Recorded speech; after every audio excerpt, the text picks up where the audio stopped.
The moment Caleb Dawson saw the schoolteacher holding his sleeping son on Christmas morning, he knew his carefully guarded world was about to shatter. For 7 years, he'd convinced himself that loving again would be a betrayal. But when his daughter screamed the truth he'd been running from, that he was turning their home into a tomb, everything he thought he knew about grief, loyalty, and second chances came crashing down in the snow outside his frozen ranch. If you want to see how a man chooses between honoring the dead and saving the living, stay with me until the very end. And hey, drop a comment telling me what city you're watching from. I want to see how far this story travels. The wind came down from the mountains like a living thing that December, scraping against the wooden buildings of Silver Creek with claws made of ice. Most folks had learned to ignore it, just another hardship in a town where hardship was currency. But Evelyn Mercer had never quite managed that particular trick. Even after 7 winters in this place, the sound still made her feel like the only person awake in a sleeping world. She stood in the doorway of the schoolhouse, watching the last of her students disappear into the gray afternoon. Little Sarah Patterson turned back once, mittened hand raised in a wave, before her mother pulled her along toward the general store. Evelyn waved back, holding her smile until they rounded the corner. Then she let it drop. The schoolhouse behind her glowed with decorations she'd spent 3 evenings putting up. Paper snowflakes hung from the rafters, each one cut by hand because store-bought seemed wasteful when you were living on a teacher's salary. Cranberry garlands draped the windows. A small pine tree stood in the corner, decorated with whatever the children had brought from home. Pine cones painted white, strips of fabric tied into bows. A tarnished star that had belonged to the Hendersons before their house burned down 2 springs ago. It looked warm, inviting, like a place where a family might gather. Evelyn had no family to gather. She pulled her shawl tighter and stepped back inside, closing the door against the wind. The silence hit her immediately. That particular quality of quiet that comes when children's voices have just stopped echoing. She'd grown familiar with it over the years. Intimate, even. The kind of companion you don't want but can't seem to shake. "Stop it," she muttered to herself, moving to the stove to bank the fire. "You're being maudlin." But Christmas had a way of exposing the architecture of loneliness. All year long, you could fill your days with work and convince yourself that purpose was enough. Then December arrived, and suddenly everyone had somewhere to be, someone waiting for them. Everyone except you. She was reaching for the poker when she heard boots on the steps outside. The door opened before she could call out, letting in a blast of cold air and Caleb Dawson. He stood in the doorway like he wasn't quite sure he belonged there. A tall man made taller by the heavy coat and wide-brimmed hat he wore against the weather. Snow dusted his shoulders.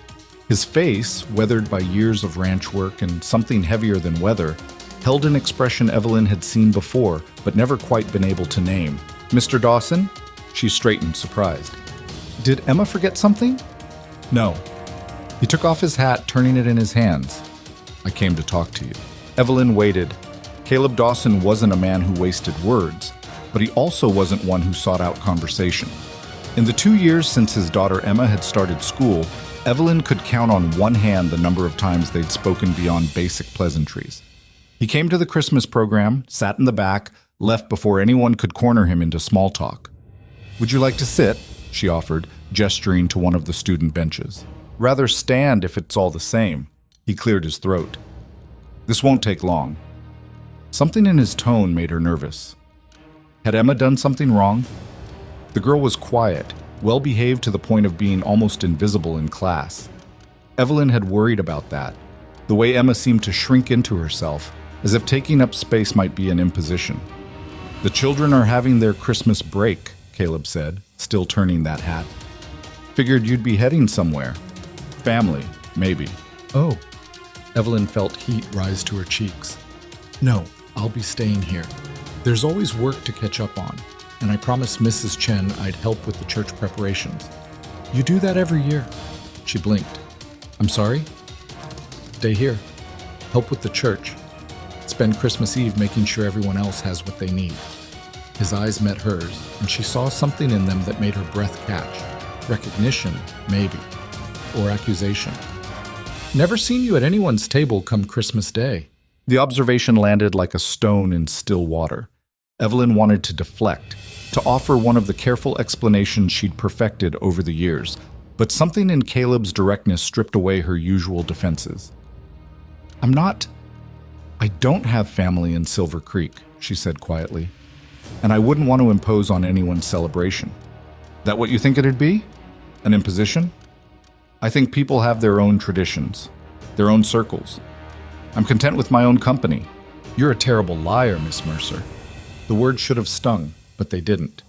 Maybe because they were true. Maybe because of the way he said them. Not cruel, just factual. The way you'd point out that snow was cold or fire was hot. Why are you here, Mr. Dawson? He took a breath and she realized he was nervous. The discovery was oddly humanizing. Caleb Dawson, who ran one of the largest ranches in the territory, who could break a wild horse or face down a blizzard without flinching, was nervous about whatever he'd come to say. I've got 2 children, he said finally. Emma, and my son Noah, he's 5. Too young for school yet, but he will be next year. I look forward to having him. They lost their mother 3 years ago. Fever took her in February. One day she was fine, next day she wasn't, and by the end of the week, he stopped, jaw working. Point is, it's been hard on them. House isn't what it used to be. I try, but I can't give them what she gave them. Evelyn's throat tightened. I'm so sorry for your loss. That's not why I'm telling you. He looked down at his hat, then back up at her. I'm telling you because I've watched you these past 2 years. Watched how you are with Emma. How you are with all the children, really, but especially the ones who need it most. You see them. Not just their schoolwork or their behavior, but them. That's my job. No, it's not. Your job is to teach them reading and arithmetic. What you do, that's something else. He paused. Emma came home last month talking about how you stayed late to help her with her writing. Said you told her that her mother would be proud of how hard she was working. She was struggling with her letters. I just wanted her to know. You made her cry, Caleb interrupted. In a good way. First time she's cried about her mother that wasn't just loss. It was like you gave her permission to remember the good parts. Evelyn didn't know what to say to that. I'm not good at this, Caleb continued, frustration creeping into his voice. Talking about feelings, all that. But I can see what's in front of me, and what I see is a woman who gives everything to this town, to these children, and gets nothing back. Who decorates a schoolhouse every Christmas for other people's families while having none of her own. Who pretends to be fine with it, but isn't. Mr. Dawson, I'm asking if you'd spend Christmas at the ranch. The words hung in the air between them like something solid. Evelyn stared at him, sure she'd misheard. I know it's forward, he rushed on, and maybe inappropriate. But Emma's been asking if you could visit, and Noah keeps talking about the pretty teacher, even though he's never met you. Emma must have described you, and I thought... He ran a hand through his hair, dislodging snow. I thought maybe it would be good. For them. And for you. If you wanted. You're inviting me to spend Christmas with your family. Such as it is, yeah. Because you feel sorry for me. His head snapped up. No, because I think you'd make it better. The holiday, I mean, for the kids. They need... He trailed off, looking uncomfortable. They need what you have. That warmth, that way of making things feel less heavy. Evelyn's first instinct was to refuse. It was too strange, too intimate, too close to the longing she tried so hard to keep buried. Spending Christmas with a widower and his grieving children felt like stepping into someone else's life. Beautiful and terrible, and not meant for her. But then she thought about Christmas Eve in the boarding house where she rented her room. Mrs. Patterson was kind enough, but she had her own family coming. Evelyn would eat her meal in her room, read by lamplight, maybe take a walk if the weather allowed. She'd done it before. She'd survive it again. Survival. What a low bar for existence. I don't want to intrude, she said carefully. You wouldn't be. I'm asking you to come. Your children might feel differently. Having a stranger in their home for the holiday, you're not a stranger to Emma, and Noah will love anyone who pays attention to him for more than 5 minutes. Something almost like a smile crossed Caleb's face. Kids desperate for a woman's touch. Mrs. Bailey, she's our housekeeper, does her best, but she's got her own grandkids to worry about. Comes 3 days a week, keeps things from falling apart completely, but it's not the same. No, it's not. Evelyn looked around the schoolhouse, at the decorations she'd hung with such care, at the empty benches, At the cold stove she was about to bank. She thought about her room at the boarding house. She thought about 7 Christmases spent pretending she'd chosen solitude rather than had it chosen for her. When would you want me to come? The relief on Caleb's face was immediate. Tomorrow? Christmas Eve? I could pick you up in the morning, bring you out to the ranch. You could stay through Christmas Day, or longer if you wanted. We've got room. I'd need to bring some things. Gifts for the children, maybe. You don't have to. I know, but I'd like to. He nodded slowly, putting his hat back on. All right then. I'll be here at 8 tomorrow morning. That work? That works? They stood there for a moment, neither quite sure how to end the conversation. Finally, Caleb moved toward the door, then paused with his hand on the handle. Thank you, he said without turning around. I know this is strange, but I think it might be good. For all of us. Then he was gone, leaving Evelyn alone with the echo of his words and a decision that felt both reckless and inevitable. She spent the evening in a kind of daze, going through the motions of closing up the schoolhouse while her mind spun in circles. What was she doing? What was she thinking? This wasn't like accepting an invitation to Sunday dinner or helping at a church social. This was entering someone's home, their private grief, their attempt at celebration despite everything they'd lost. But beneath the anxiety was something else, something that felt dangerously like hope. Back in her room, she pulled out the small trunk where she kept her few nice things. A dress that wasn't quite new but wasn't worn to threads either. A shawl her mother had made before she died. A book of fairy tales she'd been saving, maybe for her own children someday, though that someday seemed increasingly unlikely. The children. She should bring something for them. She worked late into the night using fabric scraps and thread to make a small doll for Emma.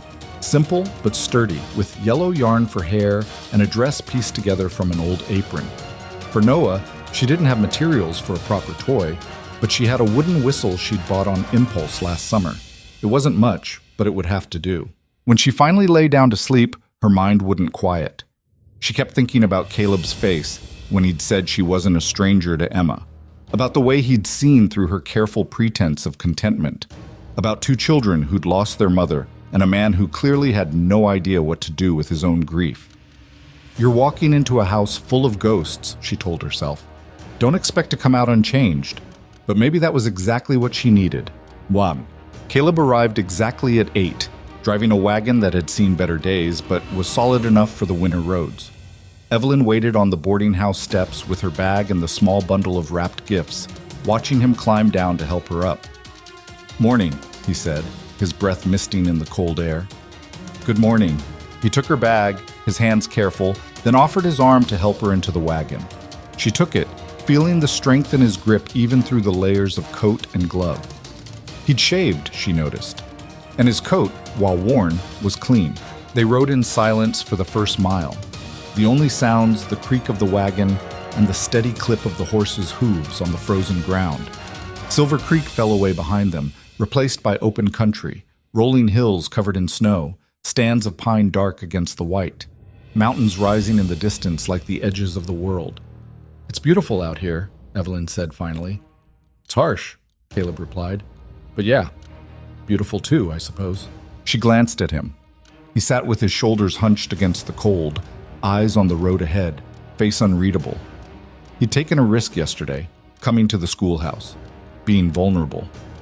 Now he seemed to have retreated back into himself, leaving her to wonder if he regretted the invitation. Tell me about Noah, she said, more to fill the silence than anything. Caleb's expression softened slightly. He's 5. Looks like his mother, same dark hair, same eyes. Talks a mile a minute when he's comfortable, but he's shy around new people. Might take him a bit to warm up to you. That's all right. I'm patient. He still asks for her sometimes. His mother, especially at night, wants to know when she's coming back. Caleb's jaw tightened.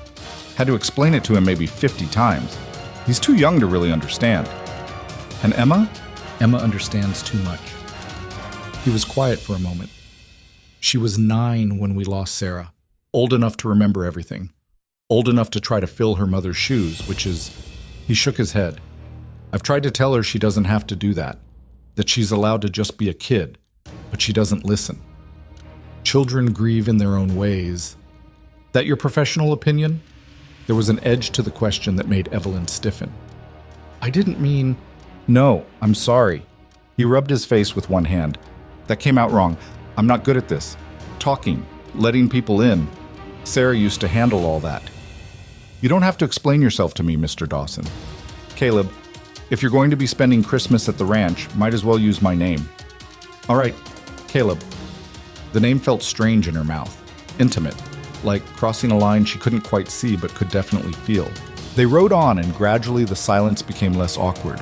Caleb pointed out landmarks, the creek where they got their water in summer, the stand of trees where he'd built Emma a swing that she'd outgrown, the ridge where you could see 3 counties on a clear day. Evelyn listened, piecing together a picture of his life out here. Isolated, beautiful, difficult. You ever think about leaving? She asked. He looked at her sharply. The ranch? The territory. Going somewhere easier. Warmer, maybe. Every day. The answer surprised her with its honesty. But this is what I know. What I built with Sarah. Selling it would feel like, I don't know, giving up. Admitting she died for nothing. She didn't die for the ranch. No. She died from a fever that a better doctor might have caught sooner. But we're out here because I wanted to make something of my own. Thought I could build a life. Prove I was more than just a ranch hand's son. He laughed bitterly. Proved it all right. Proved I could work myself half to death and still lose everything that mattered. Evelyn didn't know what to say to that. The rawness of it sat between them like a third passenger. I'm sorry, Caleb said after a moment. You didn't sign up for my self-pity. I signed up for Christmas with your family. I think that includes the difficult parts. He glanced at her, something shifting in his expression. You're not what I expected. What did you expect? Someone softer, maybe? More delicate. You've got steel in you. You have to, teaching children. They can smell weakness. That surprised a laugh out of him, a real one, brief but genuine. Yeah, I suppose they can. The ranch came into view around noon, nestled in a valley with hills rising behind it. The main house was larger than Evelyn had imagined, 2 stories built from logs and stone with a wide porch that wrapped around the front. Outbuildings clustered nearby. A barn, a smokehouse, what looked like a bunkhouse. Smoke rose from the chimney, a promise of warmth, but there was something wrong about it too. It took Evelyn a moment to identify what. Then she realized.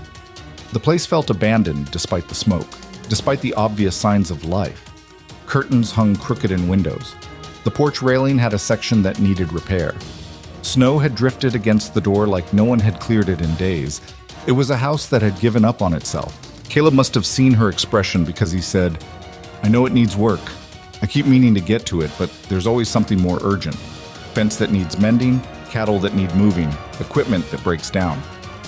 It's a lot for one person. I've got hands who help with the ranch work, but the house... He trailed off. That was Sarah's domain. I don't have her eye for it. They pulled up in front, and immediately the door burst open. A small boy came flying out, barefoot despite the snow, wearing pants that were too short and a shirt that might have been white once. Papa! Noah launched himself at Caleb as soon as he climbed down from the wagon. You were gone forever. It was only 2 hours, son. Caleb caught him, swinging him up. What did I tell you about going outside without boots? I forgot. Noah's attention had already shifted to Evelyn. He stared at her with huge dark eyes, one hand twisted in his father's coat. Is that the teacher? This is Miss Mercer. Evelyn, this is Noah. Hello, Noah. Evelyn climbed down from the wagon, keeping her movements slow and non-threatening. It's very nice to meet you. Noah buried his face in Caleb's shoulder, suddenly shy. Give him time, Caleb murmured to Evelyn, then louder. Where's your sister? Inside, she's making bread wrong. What do you mean wrong? She's crying in it. Caleb's expression tightened. He set Noah down. Go put on boots.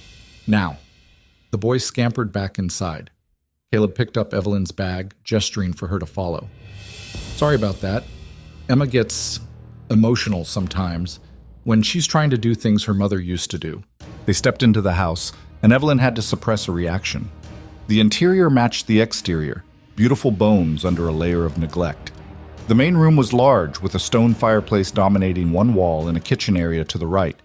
Furniture was pushed against walls at odd angles. Dust lay thick on surfaces. Dirty dishes were stacked by the sink. And in the middle of the kitchen, a girl stood with her hands in a bowl of dough, tears streaming down her face. Emma Dawson was 12, though she carried herself like someone much older. Her dark hair was pulled back in a braid that was coming undone. She wore an apron that was too big, sleeves rolled up, flour dusting her arms up to the elbows. When she saw Evelyn, she quickly wiped her face with the back of one hand, leaving a streak of flour across her cheek. "Papa, you're back." "Emma, this is Miss Mercer. She's going to be staying with us for Christmas." "I know. You told me." Emma's voice was carefully neutral, but her eyes, red-rimmed and defensive, told a different story. Evelyn set down her bundle and moved slowly into the kitchen, giving Emma space to bolt if she needed to. "What are you making?" "Bread. We're trying to. It's not working. Can I see?" Emma stepped back, gesturing helplessly at the bowl. Evelyn looked. The dough was overworked, tough and resistant. It would make bread that was dense and hard, edible but joyless. "This is a good start," Evelyn said carefully, "but I think maybe the dough got a little too much mixing. Bread can be finicky that way." "Mama's never was." Emma's voice cracked. "She made bread every week and it was always perfect, and I can't even do this one simple thing." "Hey," Evelyn caught the girl's flour-covered hand. "Your mother had years of practice. How many times have you made bread?" "This is the 4th time." "Then you're still learning. That's allowed. But I need to know how. Papa can't cook, and Mrs. Bailey only comes 3 times a week, and Noah needs proper meals, and I'm the only one who can—" "Emma!" Caleb's voice cut through her rising panic. "We talked about this." "I know, but you're 12. You don't have to run the house. Someone has to." The words hung in the air, sharp and terrible. Emma's face crumpled, and she turned away, shoulders shaking. Caleb moved toward her but stopped, hands hanging useless at his sides. He looked lost. Evelyn made a decision. "Caleb, why don't you show me where I'll be sleeping? Give Emma a moment." He hesitated, clearly torn, but finally nodded. "Upstairs, second door on the right." Evelyn followed him up a narrow staircase to the 2nd floor. The room he showed her was small but clean, cleaner than the rest of the house, actually. A bed with a quilt, a washstand, a window that looked out over the valley. "This was the guest room," Caleb said. "Back when we had guests, I made sure Mrs. Bailey cleaned it yesterday. It's perfect. Thank you." He set down her bag but didn't leave. Instead, he stood by the window, looking out at nothing. "This was a mistake." "What was?" "Inviting you here, thinking I could—" He shook his head. "You're seeing us at our worst. The house is a disaster. Emma's falling apart trying to be her mother. Noah still wets the bed half the time because he's scared of the dark. And I'm—" He stopped. "You're trying," Evelyn finished quietly. "Trying isn't enough. It's something." He turned to look at her, and she saw the exhaustion in his face. Not just physical tiredness, though there was that too. This was deeper. The exhaustion of someone who'd been carrying weight too heavy for too long. "Why did you really invite me?" she asked. "I told you, for the children." "Is that all?" He was quiet for a long moment. Then, "No, I invited you because watching you live your life, this careful, controlled life where you give everything and ask for nothing, it reminded me of what I've been doing, going through the motions, surviving instead of living. And I thought," he ran a hand through his hair, "I thought maybe if I did something different, something outside the routine, maybe it would crack things open a little, make space for something better." "That's a lot of pressure to put on a Christmas visit." "I know. I'm sorry." "I wasn't complaining." Evelyn moved closer, close enough to see the gray threading through his dark hair, the lines around his eyes. "I was just pointing out that you might be expecting too much from this. From me. Or maybe I'm finally expecting something at all." The words settled between them, heavy with implication. Evelyn knew she should step back, create distance, keep this professional. But there was something in his eyes, a desperate kind of hope, that she recognized because she'd seen it in her own mirror. "Let me help with Emma," she said instead. "I know bread, and I know 12-year-old girls who are trying too hard to be grown." Relief washed over his face. "Thank you." They went back downstairs together. Emma had abandoned the bread dough and was standing at the sink, staring out the window with her arms wrapped around herself. Noah sat at the table, swinging his legs and humming tunelessly. Evelyn rolled up her sleeves. "Emma, honey, can you show me where the flour is? I think we need to start fresh." The girl turned, surprised. "You don't have to—" "I know, but I'd like to, if you'll let me." Something shifted in Emma's face. She looked at her father, then back at Evelyn. "Okay?" For the next hour, Evelyn worked beside Emma in the kitchen, showing her how to tell when dough was properly kneaded, how to let it rest, how to shape it for rising. They didn't talk much beyond the mechanics of bread making, but Evelyn felt the girl slowly relaxing beside her. Noah gradually crept closer, drawn by curiosity. Evelyn gave him small tasks, fetching the salt, counting eggs, stirring melted butter. He chattered at her constantly, a running stream of consciousness about everything and nothing. "Do you live in town? Do you like horses?" "We have horses. I'm not allowed to ride them yet, but Papa says when I'm bigger, Emma can ride. She's good at it. Mama used to ride too, but then she got sick, and now she's in heaven." "Do you know where heaven is? Is it past the mountains?" "Noah, hush," Emma said, embarrassed. But Evelyn just smiled. "I do live in town, and I like horses very much, though I'm not very good at riding them. And heaven—" She paused, choosing her words carefully. "I think it's wherever the people we love go to wait for us. Maybe it's past the mountains. Maybe it's somewhere we can't see yet." "Mama's waiting for us there," Noah said confidently. "She promised she'd always be there when we needed her." Evelyn's throat tightened. She glanced at Caleb, who was watching from the doorway with an expression she couldn't read. By late afternoon, the bread was rising, and the kitchen smelled like yeast and promise. Emma had stopped crying. Noah had flour in his hair and a smile on his face. The house felt different, not fixed, but maybe slightly less broken. Caleb made coffee while Evelyn cleaned up, working around each other in the small kitchen with surprising ease. When she reached past him for a towel, their shoulders brushed, and she felt him tense. "Sorry," she murmured. "You're fine." But he moved away, putting distance between them again. Evelyn told herself not to read into it. This was already complicated enough without adding whatever undercurrent kept pulling them toward each other. As the sun set and the windows turned dark, Mrs. Bailey arrived, a stout woman in her 60s with sharp eyes and capable hands. She took in the scene with obvious surprise. "Well," she said, untying her scarf, "this is more life than I've seen in this kitchen for months." "Mrs. Bailey, this is Miss Mercer," Caleb said. "She's staying for Christmas."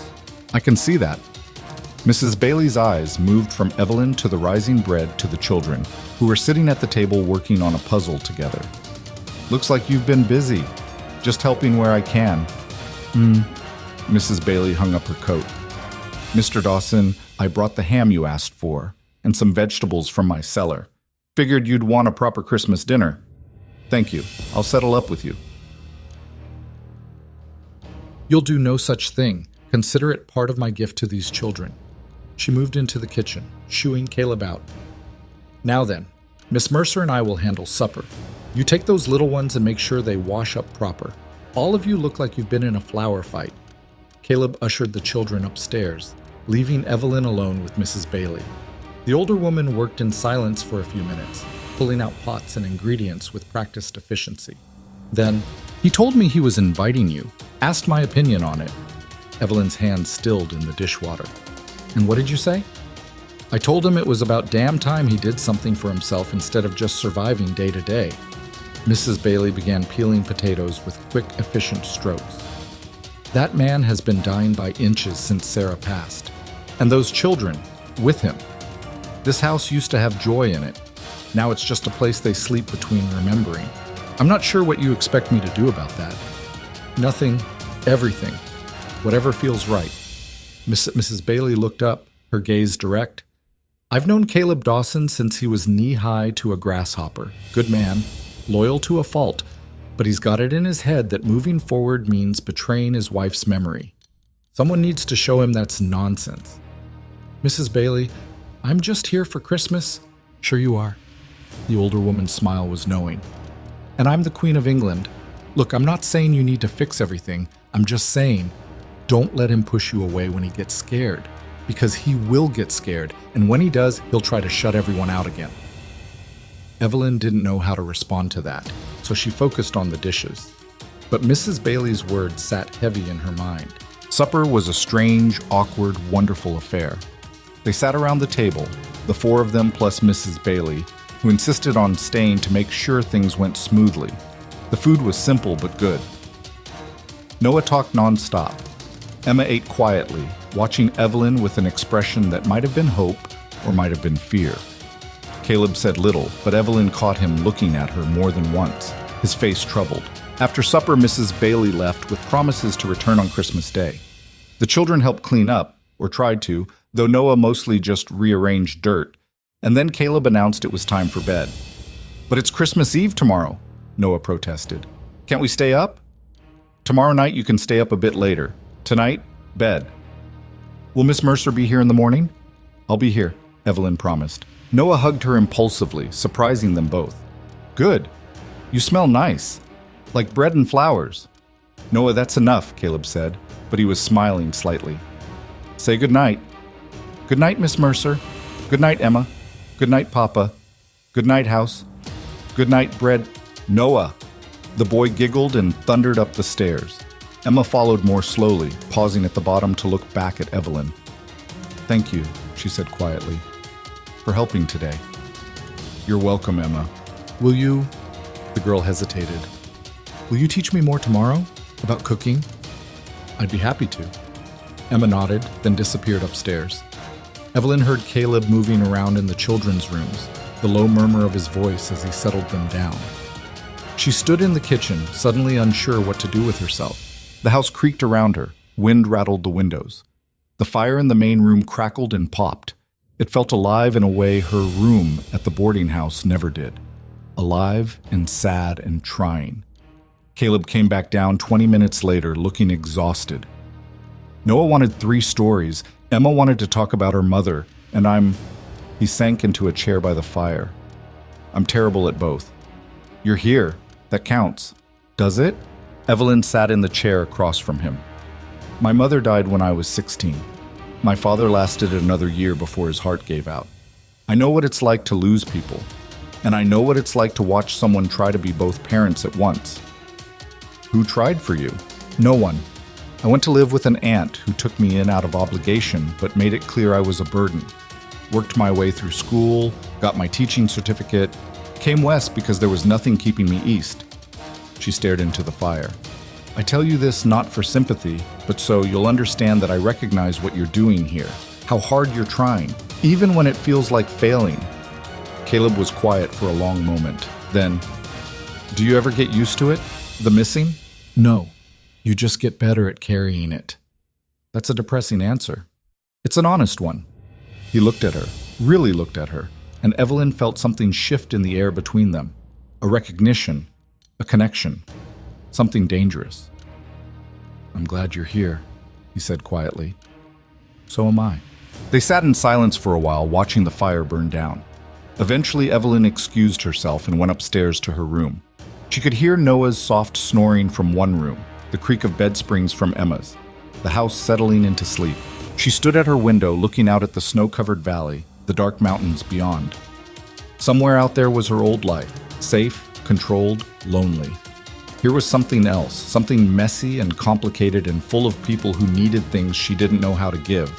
But maybe that was all right. Maybe needing and being needed was better than careful solitude. Tomorrow was Christmas Eve.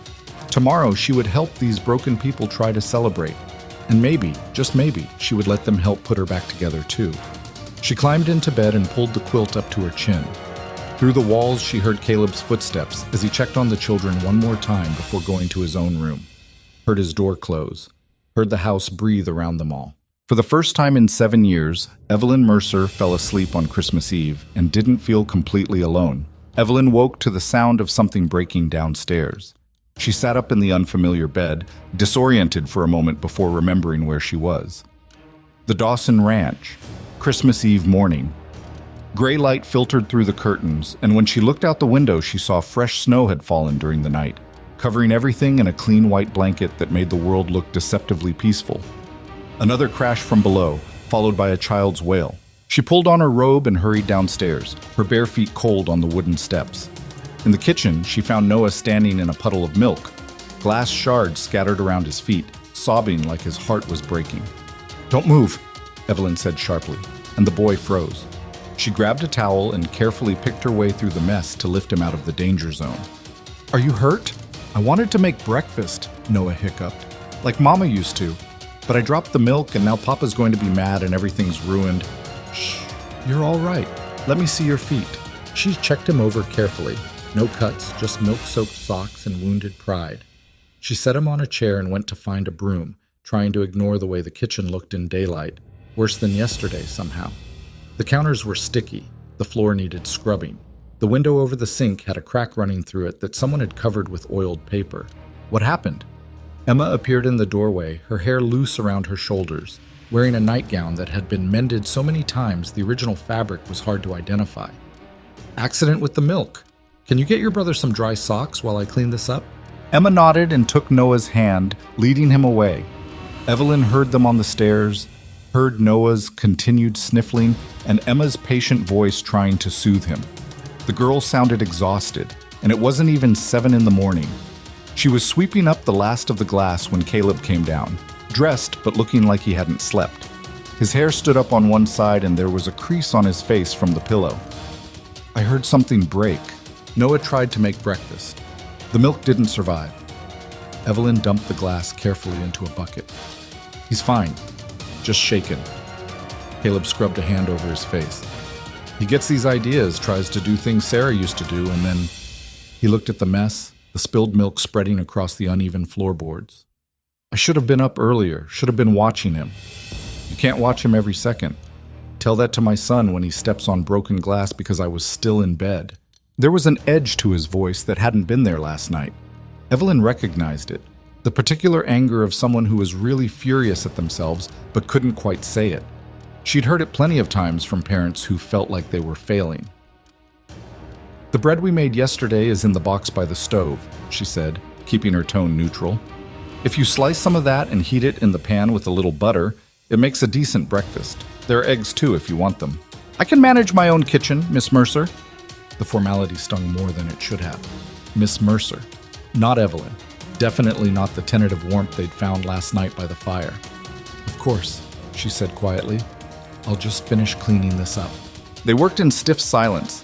Caleb pulled out the bread and began sawing at it with more force than necessary, while Evelyn mopped up the milk and tried not to feel like she'd made a mistake coming here. This was what Mrs. Bailey had warned her about. He'll get scared and try to shut everyone out. Emma and Noah came back downstairs, the boy now wearing mismatched socks and a determined expression. "I'm sorry I made a mess, Papa." "It's all right, son. Just ask for help next time." "I wanted to surprise you. Mama always made breakfast, and I thought, your mama was a grown woman who knew her way around a kitchen," Caleb interrupted, his voice harder than he probably meant it to be. "You're 5. You don't need to be making breakfast." Noah's face crumpled. Emma put a protective arm around him. "He was trying to help," she said, and there was steel in her voice that reminded Evelyn of the girl's father. "I know what he was trying to do, but it's not his job to..." Caleb stopped, took a breath. "Just sit down. I'll have food ready in a minute."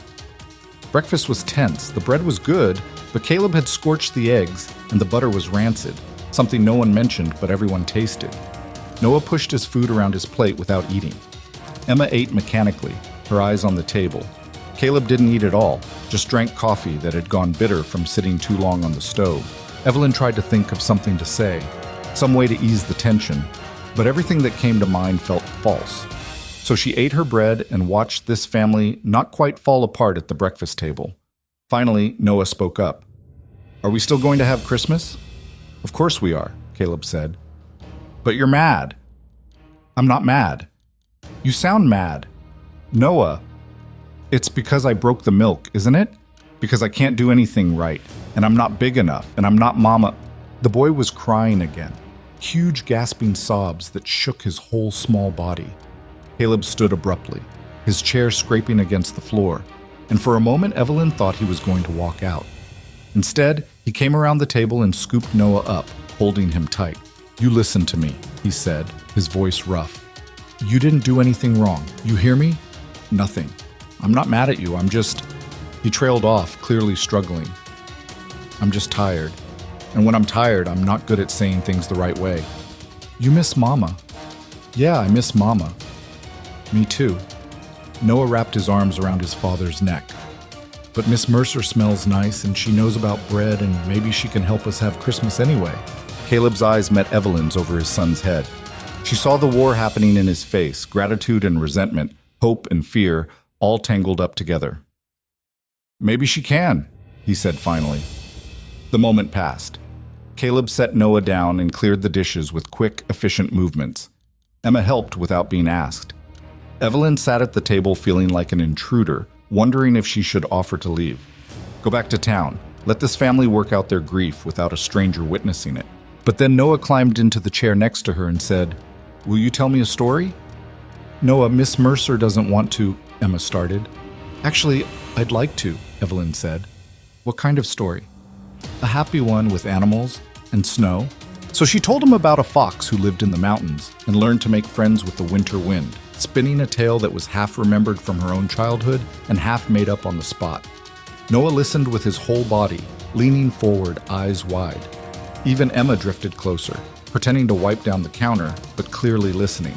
Caleb worked at the sink, his back to them, but Evelyn saw the tension slowly leave his shoulders as her voice filled the kitchen.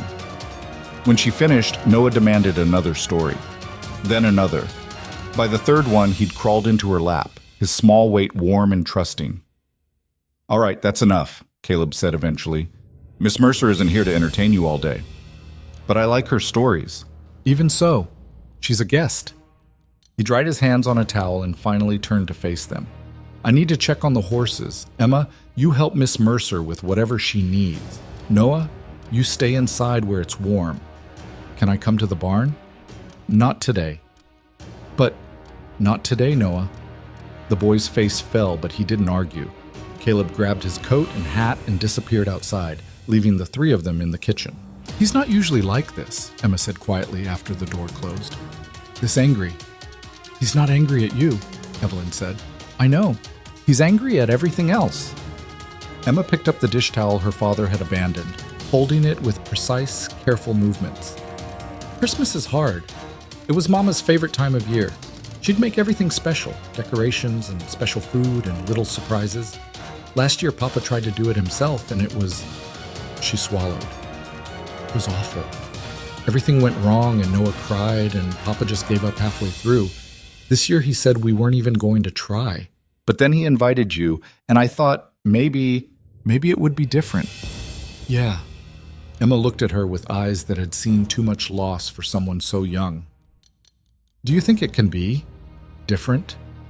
Evelyn didn't know how to answer that. She thought about her own Christmases over the past 7 years, the careful solitude, the practiced contentment, the loneliness she'd convinced herself was choice rather than circumstance. Different didn't necessarily mean better, but looking at Emma's hopeful face, at Noah playing with a piece of string on the floor, at this kitchen that needed so much more than cleaning, she couldn't bring herself to say that. "I think we can try," she said instead. "If you'll help me." "Help you with what?" "Making this place feel a little less sad." Emma's eyes widened. "Papa won't like it if we change things. I'm not talking about changing things, just..." Evelyn looked around the kitchen, at the crooked curtains and dusty surfaces and general air of defeat. "Just giving everything a bit of care. Your mother loved this house, didn't she? She said it was her castle. Even when things broke or leaked, or the wind came through the walls, she said it was still the most beautiful place in the world because we were all in it. Then let's treat it like she would have. Not to replace her, but to honor her. Do you think she'd want it looking like this?" Emma's jaw set. No, she'd hate it. Well then, they started in the kitchen. Evelyn sent Noah to pick up all the small things on the floor. Bits of string, a forgotten button, a wooden spoon that had rolled under the cabinet. Emma brought hot water from the stove, and together they scrubbed the counters, the table, the chairs. Evelyn washed the dishes properly while Emma brushed dried, and put them away. It was hard work, the kind that made your back ache and your hands raw. But there was something almost meditative about it, too. The rhythm of washing and drying, the visible progress as surfaces went from grimy to clean, the way the kitchen slowly transformed from defeated to just tired. Noah got bored with picking up and started helping by reorganizing the pantry according to his own mysterious logic. Emma scolded him twice before Evelyn intervened. "Let him be creative," she said. "We can fix it later if needed." "But he's putting the flour with the nails." "Then we'll know where to find both."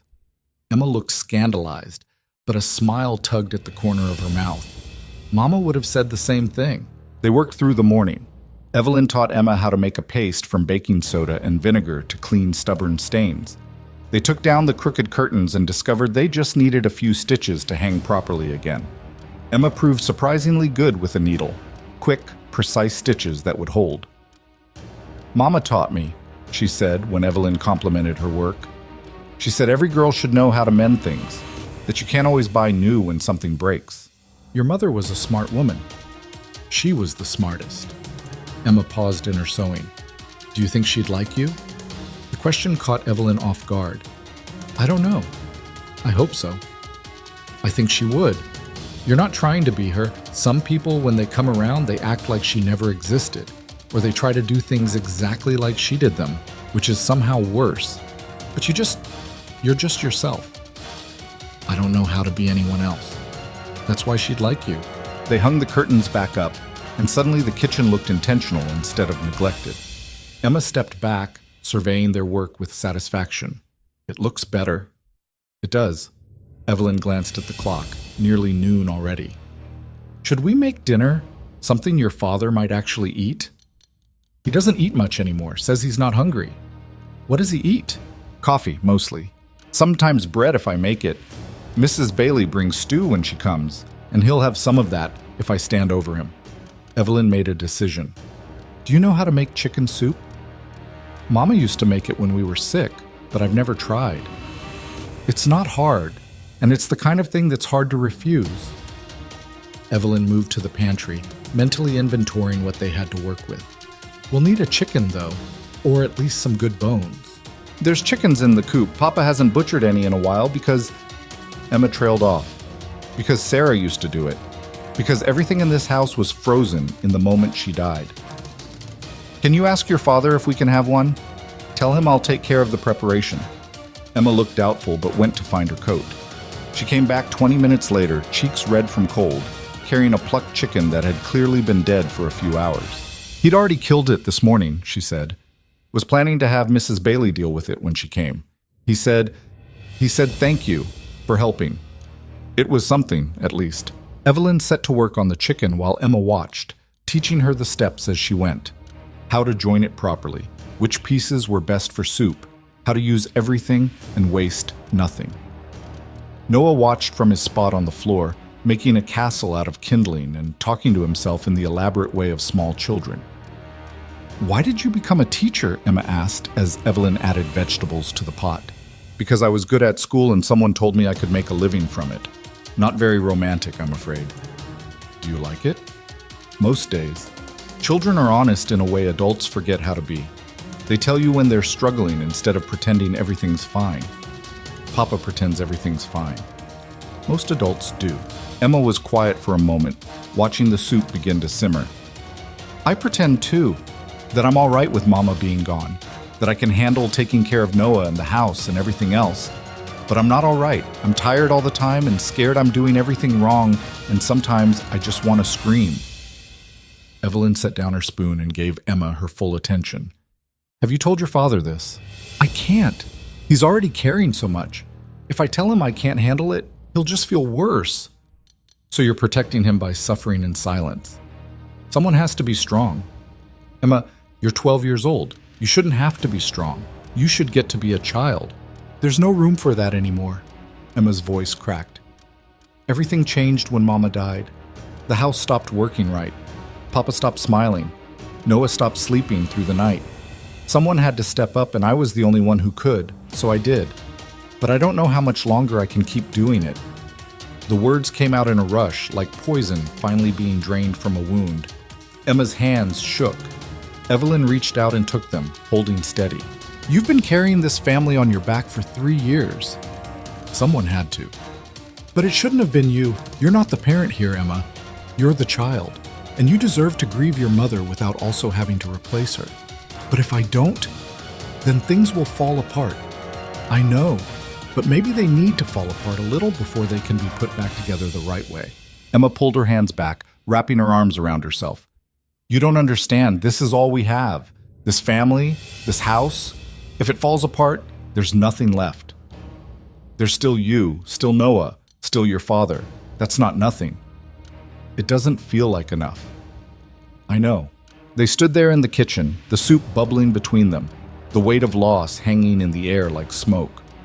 Finally, Emma wiped her eyes and straightened her shoulders, that practiced resilience clicking back into place. I should set the table, she said. Emma, please. I just need to do something normal. Evelyn let her go. Sometimes people needed to retreat, needed to put their armor back on before they could face the world. She understood that better than most. The soup was nearly ready when Caleb came back inside, stamping snow from his boots. He'd been gone for hours, long enough that Evelyn had started to worry.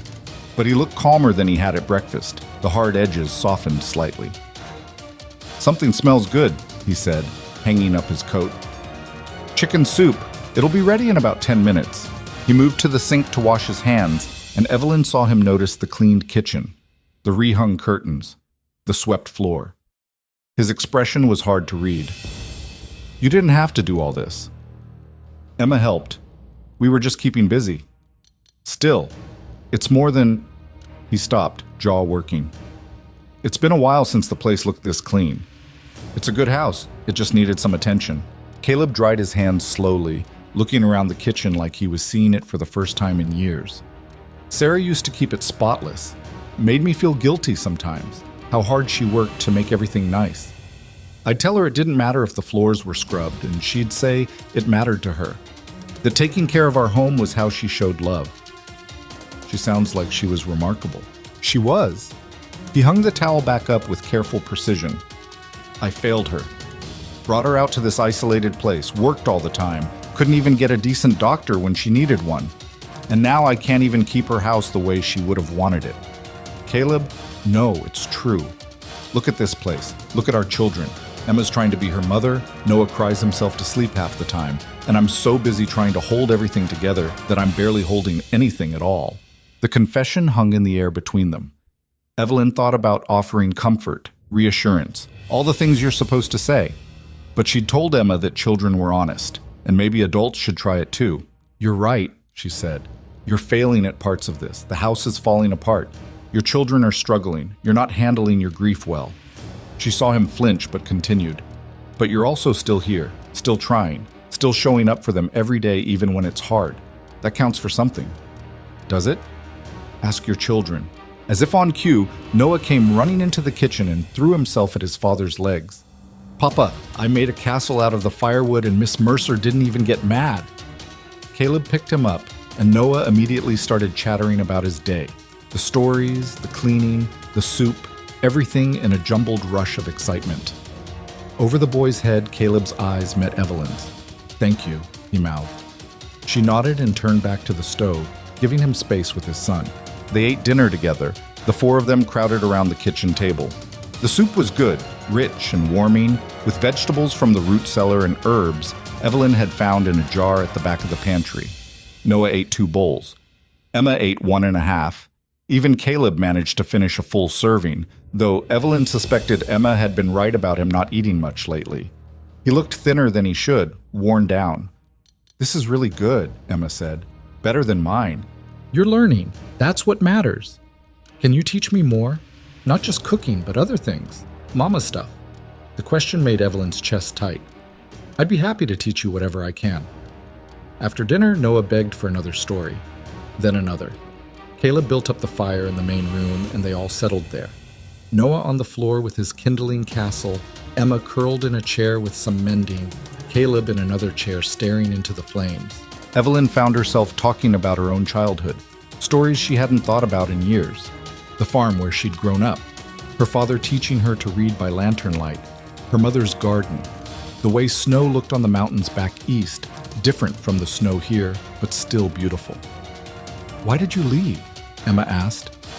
Because there was nothing left for me there. My parents were gone. The farm was sold.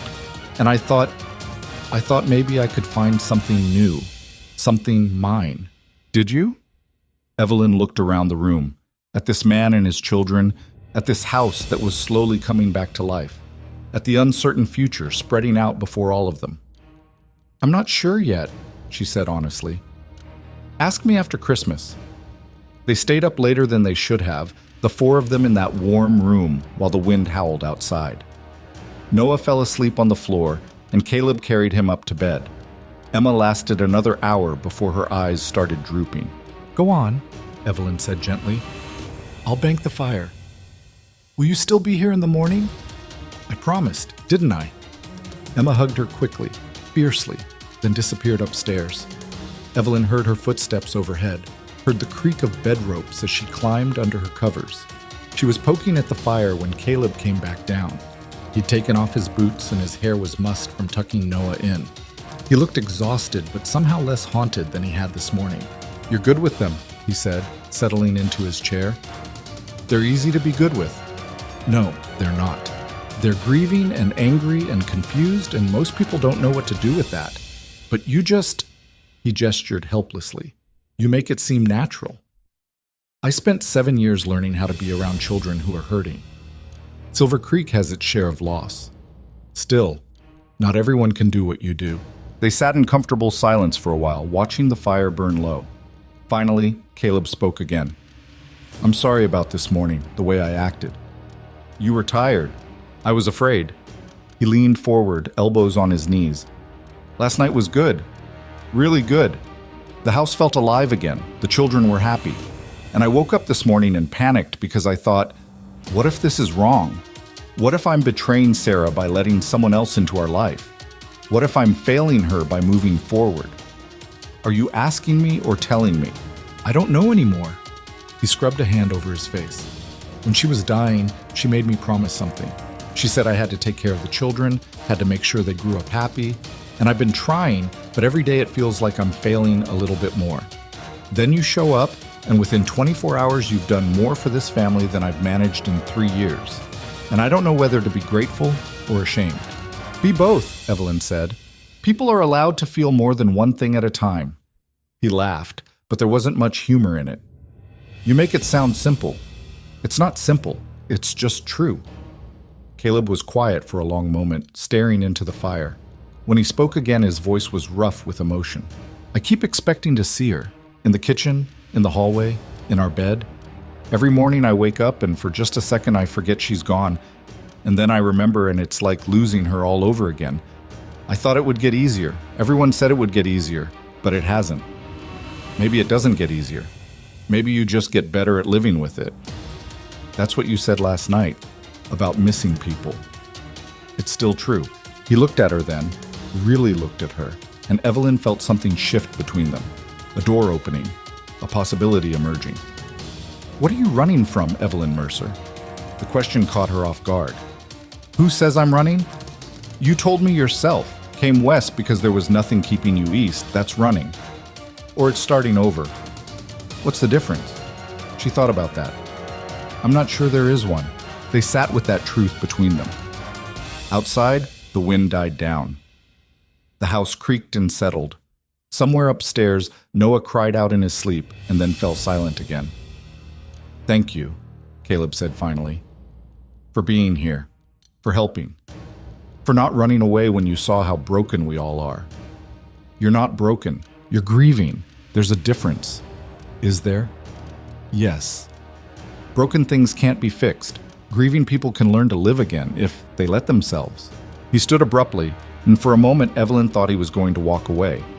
Instead, he moved to the mantel where a small portrait sat, a woman with dark hair and kind eyes, smiling at whoever had captured her image. Sarah. She would have liked you, Caleb said, touching the frame lightly. She always said I needed someone who'd call me on my nonsense, who wouldn't let me wallow.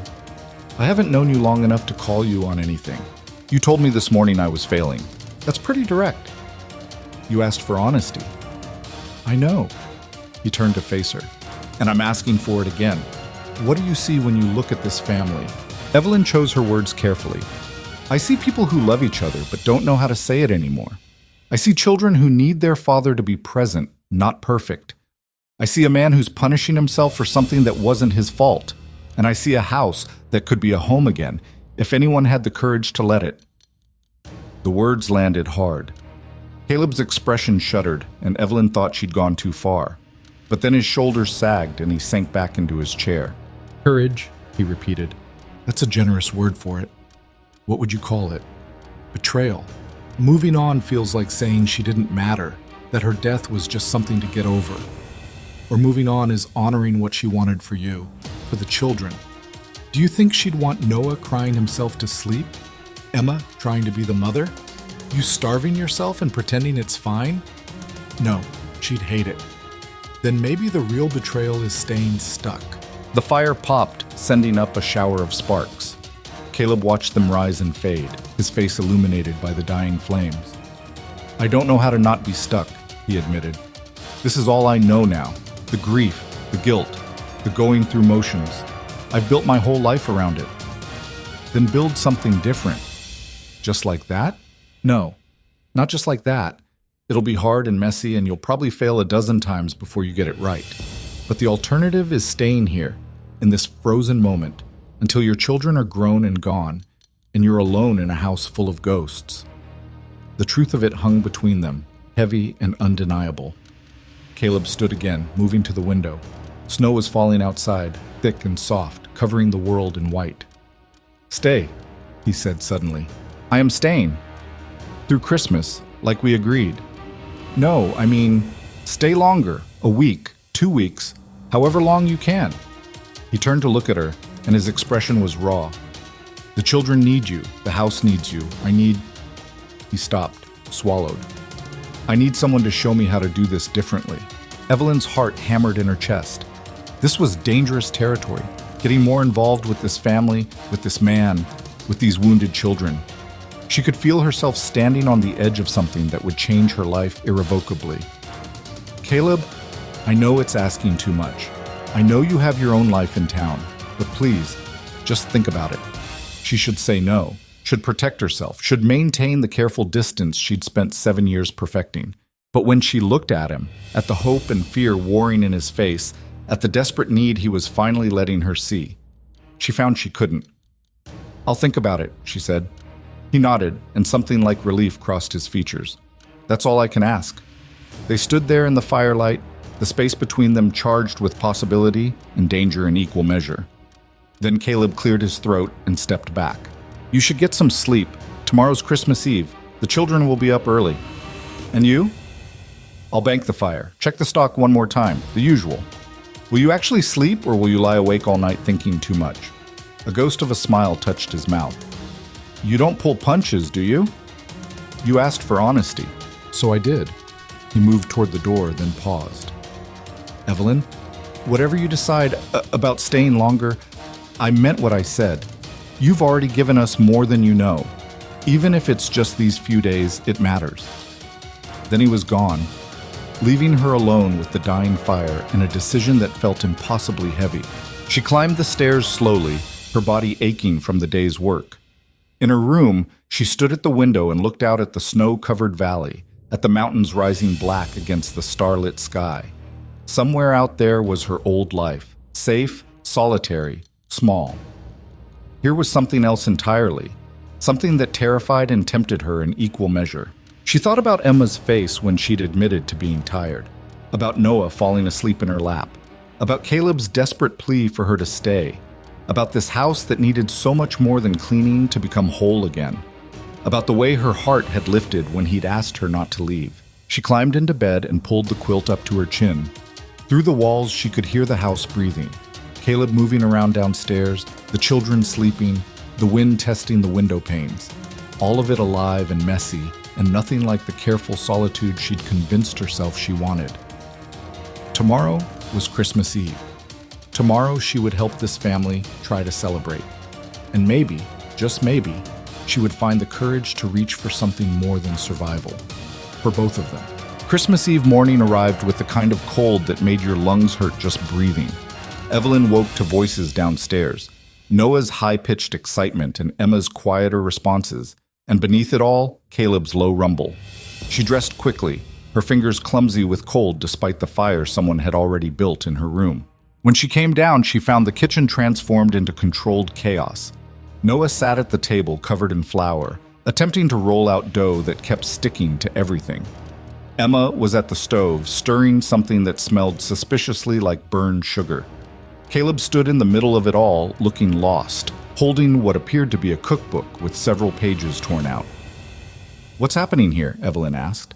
Three faces turned toward her with varying expressions of guilt and relief. "We're making Christmas," Noah announced proudly. "Papa said we could try." "I found Mama's recipe book," Emma added, her voice tight. "We thought we'd make her gingerbread, but I think I did something wrong with the molasses." Evelyn moved to the stove and peered into the pot. The molasses had indeed burned, turned bitter and acrid. She looked at Emma's face. The girl was holding herself together by sheer force of will, but her eyes were bright with unshed tears. "It's all right," Evelyn said gently. "We can start over. There's more molasses in the pantry, isn't there?" "I used the last of it," Emma's voice cracked. "Mama always kept extra, but I forgot to tell Papa to buy more, and now I've ruined it, and we can't make her recipe, and it's my fault." "Emma, breathe." Caleb set down the cookbook and moved toward his daughter, but she stepped back. "Don't. Just don't. I'm trying to do this right, and I can't even manage something as simple as not burning molasses. How am I supposed to take care of this family when I can't even make gingerbread?" The words hung in the air like an accusation. Noah stopped playing with his dough, his small face worried. Caleb looked stricken. "You're not supposed to take care of this family," he said.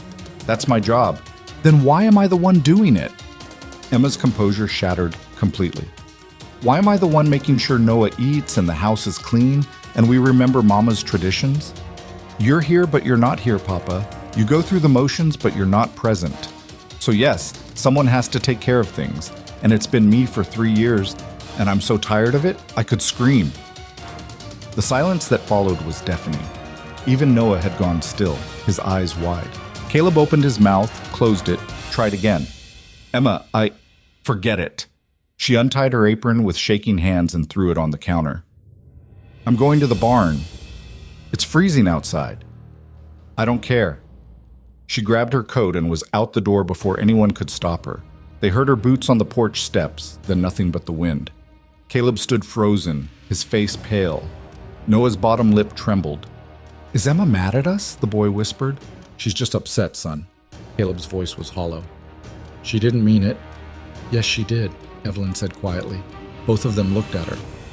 "She meant every word. And she's right." Caleb flinched like she'd slapped him. "You don't understand." "I understand that you have a 12-year-old daughter who's been playing mother for 3 years because you've been too buried in grief to see what it's doing to her. I understand that she's breaking under the weight of responsibilities that shouldn't be hers. And I understand that unless something changes, you're going to lose her in a different way than you lost your wife. That's not fair. Life isn't fair. Your wife dying wasn't fair. But you still have 2 children who need you to be their father, not a ghost haunting your own house." Noah started crying, quiet, hiccuping sobs that shook his small frame. Caleb scooped him up automatically, but his eyes stayed on Evelyn, angry and hurt, and something else, something that looked almost like relief at finally being called out. "What do you want from me?" he asked roughly. "I'm doing the best I can. I want you to do better. For them. For yourself. For the memory of the woman whose recipe book you're holding, but whose wishes you're ignoring. You have no right. You asked me here. You begged me to stay longer. You wanted me to show you how to do this differently. Well, this is how. You stop hiding behind grief and you show up for your children even when it hurts. Especially when it hurts." Noah was crying harder now, his face buried in Caleb's shoulder.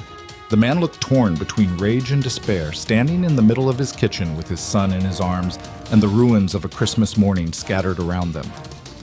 "I don't know how," he said finally, and the admission seemed to cost him everything. "Then learn." Evelyn gentled her voice slightly. "But start by going after your daughter. She's in the barn in freezing weather because she'd rather be cold than face the fact that she's failing at an impossible task. Go tell her she doesn't have to be perfect. Tell her she's allowed to be a child. Tell her you see her." Caleb stood there for another long moment, then carefully set Noah down. "Stay with Miss Mercer," he told the boy, then headed for the door. "Papa?" Noah called after him. "Yeah, son?" "Tell Emma I'm sorry I made a mess of the dough." Caleb's expression cracked. "I will." After he left, Evelyn pulled Noah into her lap and held him while he cried. The boy's small body shook with sobs that seemed too big for him to contain. "Is it my fault?" he asked between gasps. "Did I make Emma sad?" "No, sweetheart. Emma's been sad for a long time. It just came out today." "Because of the molasses?" "Because sometimes people can only hold things in for so long before they overflow, like a cup that's too full." Noah thought about this, his tears slowing. "I overflow sometimes, when I get too excited or too scared." Exactly like that. "Papa says I need to learn to control myself better." Evelyn's heart twisted. "Your papa loves you very much, but grown-ups don't always say things the right way when they're hurting." "Is Papa hurting?" "Yes." "Because of Mama?" "Yes." Noah was quiet for a moment, then, "I don't remember her very well anymore, just pieces. Her smell, the way she sang, her hands when she tucked me in. Is that bad?" "Oh, Noah, no, that's not bad. You were very little when she died. It's natural that the memories fade." "Emma remembers everything. She tells me stories about Mama all the time. But sometimes I think she's making things better than they really were. Like Mama never got mad or made mistakes, just perfect all the time." The observation was startlingly astute for a 5-year-old. Evelyn smoothed his hair back from his forehead.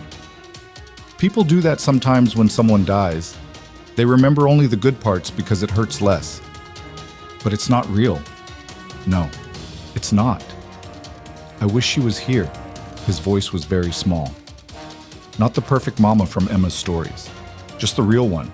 Even if she got mad sometimes or burned the bread or forgot things, I just want her back."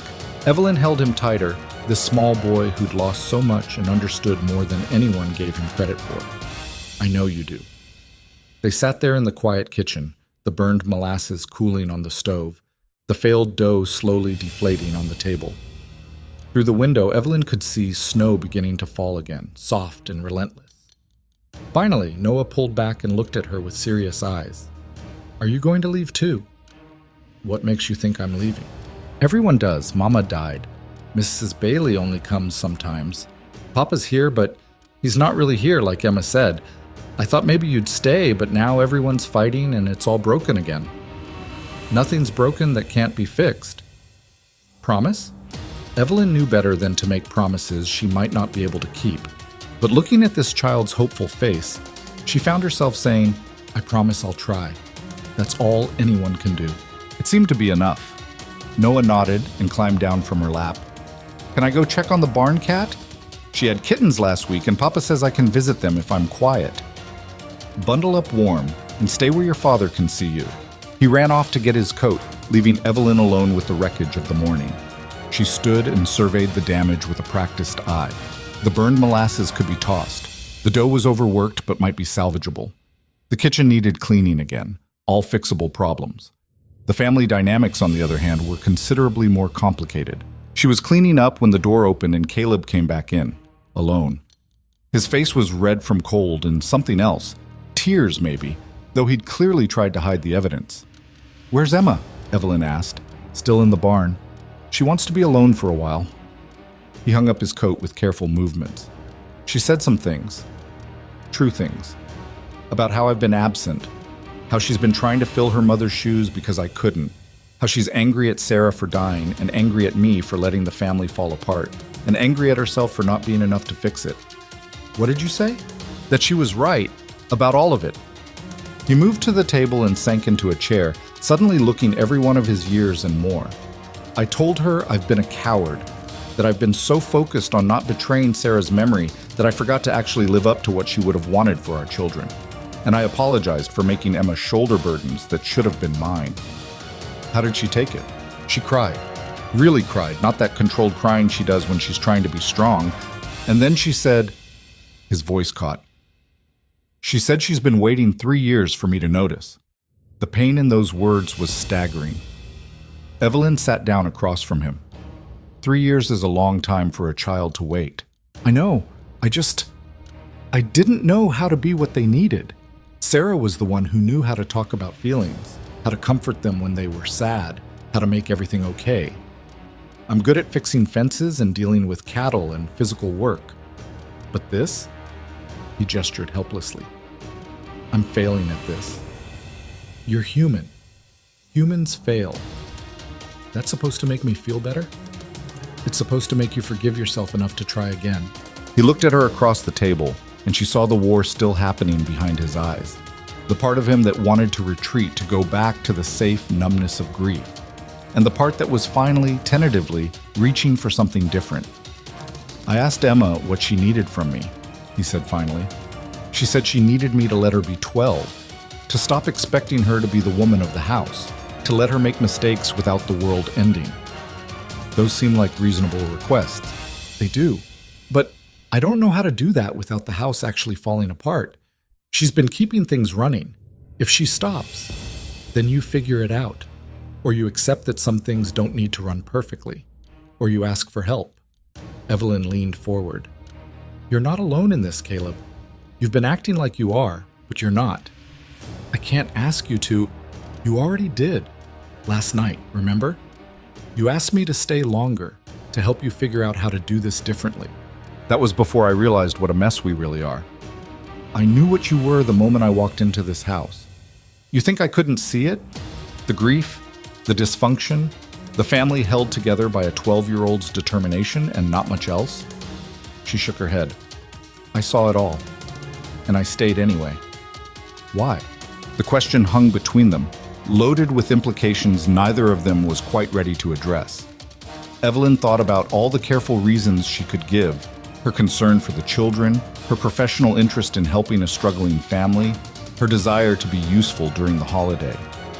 But sitting across from this broken man in this broken house on Christmas Eve, she found she couldn't lie. Because I'm tired of being safe, she said quietly. I'm tired of going through the motions of a life that doesn't touch anything real. I'm tired of caring for other people's children while having none of my own, of decorating schoolhouses for families I'm not part of pretending I chose solitude when really I was just too afraid to reach for anything more. And when you asked me here, you offered me a chance to be part of something, even if it's messy, even if it hurts, even if it fails. Caleb stared at her, something shifting in his expression. You make it sound like we're saving you instead of the other way around. Maybe we're saving each other. The words settled between them like a vow. Outside, the wind picked up, rattling the windows. Noah's voice drifted from somewhere upstairs, singing tunelessly to himself. The house creaked and breathed around them. Caleb reached across the table, his work-roughened hand palm up. An offering. An invitation. Evelyn looked at it for a long moment, knowing that taking it would change everything. That there would be no going back to safe solitude after this. That she was standing on the edge of something that could break her as surely as it could heal her. She took his hand. His fingers closed around hers, warm and solid and anchoring. They sat there in the quiet kitchen, holding on to each other like drowning people who'd finally found something to grab onto. I don't know how to do this, Caleb said finally. Neither do I. So we figure it out together? Together. The door opened and Emma came back in, her face red from crying and cold. She stopped when she saw them holding hands across the table, her expression unreadable. Caleb didn't let go. Emma, come here. She approached slowly, warily, like she was expecting a trap. When she was close enough, Caleb pulled her into a one-armed hug, still holding Evelyn's hand with the other. I meant what I said in the barn, he told her. You get to be 12. You get to make mistakes. You get to miss your mother without having to replace her. And I'm going to try, really try, to be present, to be the father you need instead of just the ghost of who I used to be. Emma's arms came around him tentatively. You promise? I promise. It won't be perfect. I'll mess up, but I'll try. That's all I want. She pulled back, wiping her eyes. Can Miss Mercer help? Because I don't think any of us know what we're doing. Despite everything, Evelyn laughed. I don't know what I'm doing either, but yes, I'll help. Good. Emma straightened her shoulders, some of that practiced composure clicking back into place. Because we still need to make Christmas happen, and the molasses is burned and the dough is ruined, and we have about 6 hours before Mrs. Bailey gets here expecting a miracle. Then we better get started. They worked together, the three of them, salvaging what they could and improvising the rest. Noah came downstairs and joined them, his earlier upset seemingly forgotten in the excitement of having a project. They couldn't make Sarah's gingerbread without molasses, so Emma dug out a different recipe, simple sugar cookies that wouldn't judge them if they weren't perfect. Evelyn taught them all how to roll the dough thin enough, how to cut shapes that wouldn't distort in the oven, how to tell when they were done by smell rather than just time. Emma proved surprisingly skilled once she stopped trying so hard. Noah made mostly lumpy shapes that were more enthusiasm than technique, but no one criticized. Caleb was terrible at all of it, but he laughed at his own failures in a way Evelyn suspected he hadn't laughed in years.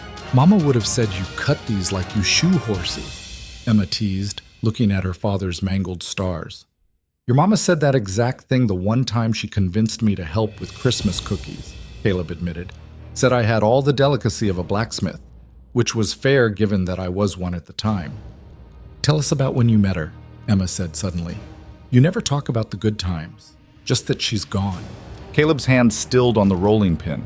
For a moment, Evelyn thought he'd retreat again, shut down the conversation like he probably had dozens of times before. But then he took a breath and started talking. I met your mother at a barn dance in town. She was 17, visiting her aunt for the summer. I was 19 and convinced I was too cool for dancing, so I was standing in the corner trying to look mysterious. Did it work? Noah asked. Not even a little bit. Your mother walked right up to me and said, "You look like someone who needs to have more fun," and dragged me onto the dance floor. I stepped on her feet maybe 20 times. She didn't care, just kept laughing and teaching me the steps. Emma smiled, a real smile that softened her whole face. That sounds like Mama. She was fearless, saw what she wanted and went after it, whether it was teaching a stubborn cowboy to dance or deciding to marry, said Cowboy, even though everyone told her she could do better. You were a good husband, Emma said fiercely. I tried to be. Made plenty of mistakes, though. Worked too much. Didn't talk about feelings enough. Thought if I just provided and protected, that would be enough. Your mother had to teach me that love is more than just showing up. It's being present, paying attention, choosing the person every day. He said it looking at Evelyn, and the weight of his gaze made her breath catch. They kept working, and gradually the kitchen filled with the smell of baking cookies and the sound of stories about Sarah, good ones and hard ones, funny and sad, all mixed together. Emma told about the time her mother tried to sew her a dress and got the measurements so wrong it fit like a tent. Noah contributed fragments of memory that might or might not have been real, but that everyone treated as precious anyway. Caleb talked about their wedding, their early years on the ranch, the way Sarah had insisted on planting roses even though everyone said they wouldn't survive the winter. She was right, of course, he said. They're still out there, under all that snow. Come spring, they'll bloom like they always have. It wasn't all gentle. Emma got upset when Caleb mentioned how Sarah used to sing while she worked, because it reminded her of all the silence now. Noah asked why Mama couldn't just come back, and nobody had a good answer. Caleb's voice broke twice, and he had to step outside for a few minutes to compose himself. But they pushed through it, all of them together, making space for the grief while also making space for the good memories, the laughter, the life that was still happening despite everything they'd lost. By early afternoon, they had 36 cookies cooling on the table and a kitchen that smelled like vanilla and butter. Noah had frosting in his hair. Emma's apron was dusted with sugar. Caleb had flour on his cheek that Evelyn reached up to brush away without thinking, and he went very still at her touch. Thank you, he said quietly. For what? For this. For making it okay to remember her without it destroying us. Before Evelyn could respond, Mrs. Bailey arrived, stamping snow from her boots and carrying a basket covered with a cloth.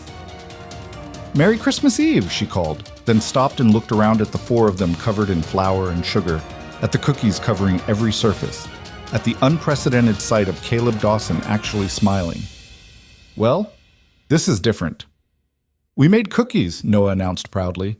Mine are the lumpy ones, but they still taste good. I'm sure they do, young man. Mrs. Bailey set down her basket and started unpacking, A ham for dinner, potatoes, carrots, something wrapped in wax paper that turned out to be a pie.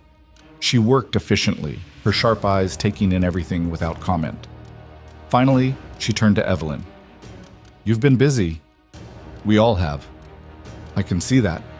The older woman's expression softened. "Looks good on you all." The being busy together. Caleb cleared his throat. "Mrs. Bailey, I wanted to ask, would you consider coming here more often? Maybe 5 days a week instead of 3? I know it's asking a lot, but with the children and the house and..." He trailed off. "You asking me to help you get this place properly sorted?" "I'm asking for help, period. Been trying to do it all myself and making a hash of it. Time I admitted that." Mrs. Bailey studied him for a long moment. 5 days a week, full pay for all 5, and you actually listen when I tell you something needs doing instead of putting it off for months. Deal. Then we'll start after New Year's. Give you time to figure out what you actually need." She turned to Emma. "And you, miss, I'm putting my foot down. You're going to spend more time being a girl and less time trying to run a household. Understood?" Emma looked like she might argue, then glanced at her father and just nodded. They spent the rest of the afternoon preparing for Christmas Eve dinner. Mrs. Bailey took charge of the ham while Evelyn handled the vegetables, and Caleb built up the fires throughout the house. Emma and Noah were sent to make the main room presentable, which mostly meant moving furniture back to where it belonged and draping an old quilt over the sofa to hide the worst of the stains. By the time the sun started to set, the house had transformed. Not perfect. The windows still had cracks, the floors still had gaps, the whole structure still showed signs of 3 years of neglect. But it felt alive again. Warm. Occupied by people who were trying instead of just surviving. They ate dinner at the big table in the main room, crowded together with mismatched chairs and plates that didn't quite match. The food was good. Better than good. Emma had made rolls that turned out perfectly, golden and soft. The ham was glazed with honey and studded with cloves. Mrs. Bailey's pie was apple, the crust flaky and the filling sweet tart. Noah talked non-stop, his earlier upset forgotten in the excitement of Christmas Eve. Emma was quieter, but more relaxed than Evelyn had seen her. Caleb actually ate a full meal without anyone having to prompt him.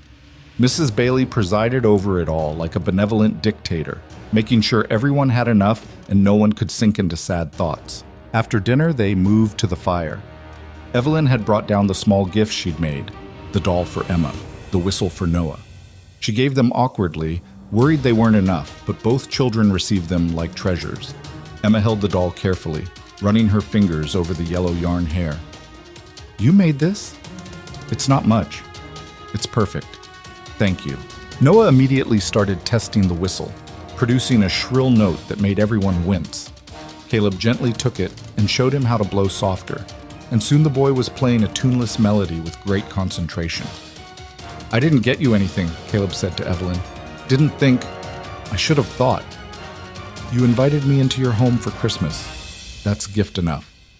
Still, I want..." He stood abruptly. "Wait here." He disappeared upstairs and came back carrying a small wooden box. When he opened it, Evelyn saw it was full of buttons, dozens of them in every size and material. Shell and bone and carved wood, pewter and brass, even a few that looked like they might be silver. Sarah collected these, he explained. Used to say every button had a story. Where it came from, who wore it, what it fastened. She'd pick them up at markets or trade for them or cut them off old clothes before they went to rags. He held out the box. "I want you to have them." Evelyn stared at him. "Caleb, I can't. These were your wife's, and she'd want them to go to someone who'd appreciate them, who'd use them. She hated things sitting unused, gathering dust. Please." Emma was watching them with an expression Evelyn couldn't quite read. Mrs. Bailey had gone very still. Slowly, Evelyn reached out and took the box.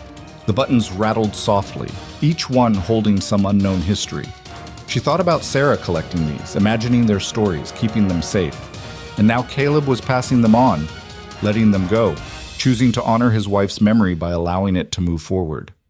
"Thank you," she said, her voice thick. "I'll treasure them. I know you will."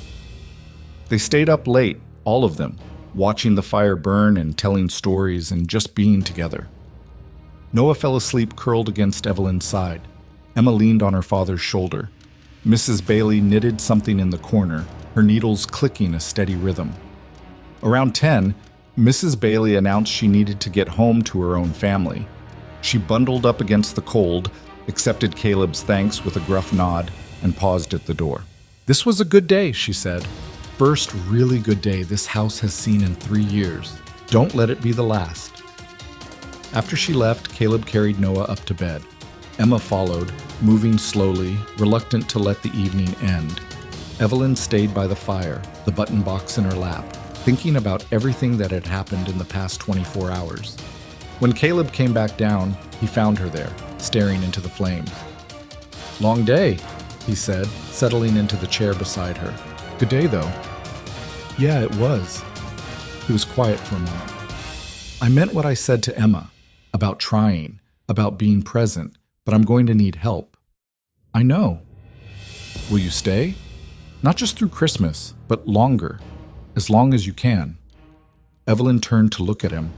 In the firelight, his face was half shadow, half gold.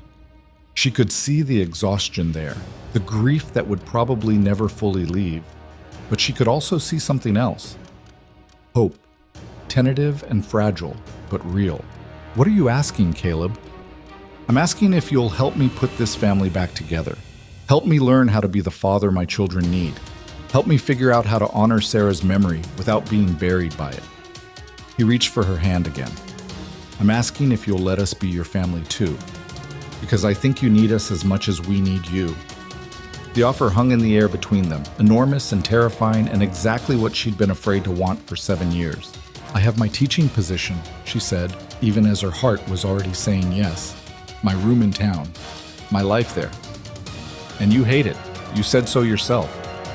"I said I was tired of it. That's different." "Is it?" She thought about her room at the boarding house, small and cold and lonely.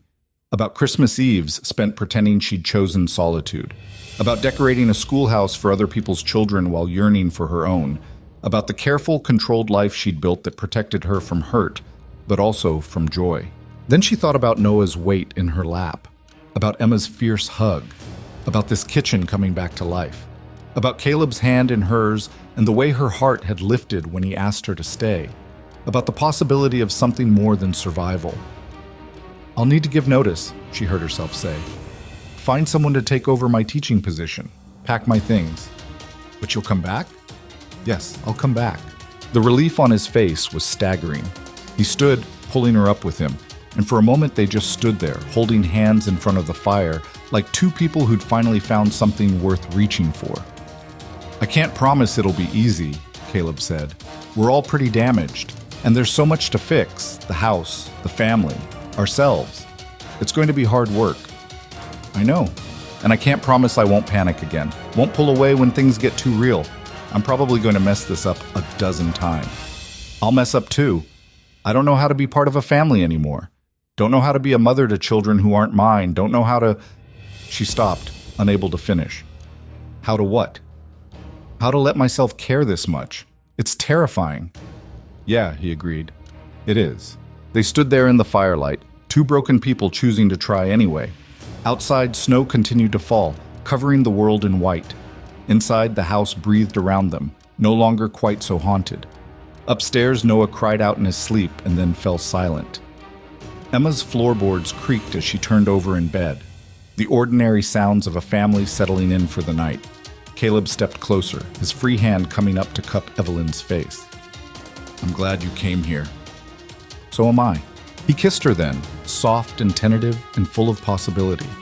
It tasted like hope and fear in equal measure, like taking a risk after years of playing it safe, like choosing life even when it hurt. When they pulled apart, Evelyn was crying. Caleb wiped her tears with his thumb, his own eyes bright. "Tomorrow's Christmas," he said. "First one in 3 years that might actually feel like it means something. Because of the children, because of all of us, because we're trying instead of just surviving." They stood there a while longer, holding each other in the firelight, before finally stepping apart. Evelyn went upstairs to her room, the button box clutched against her chest.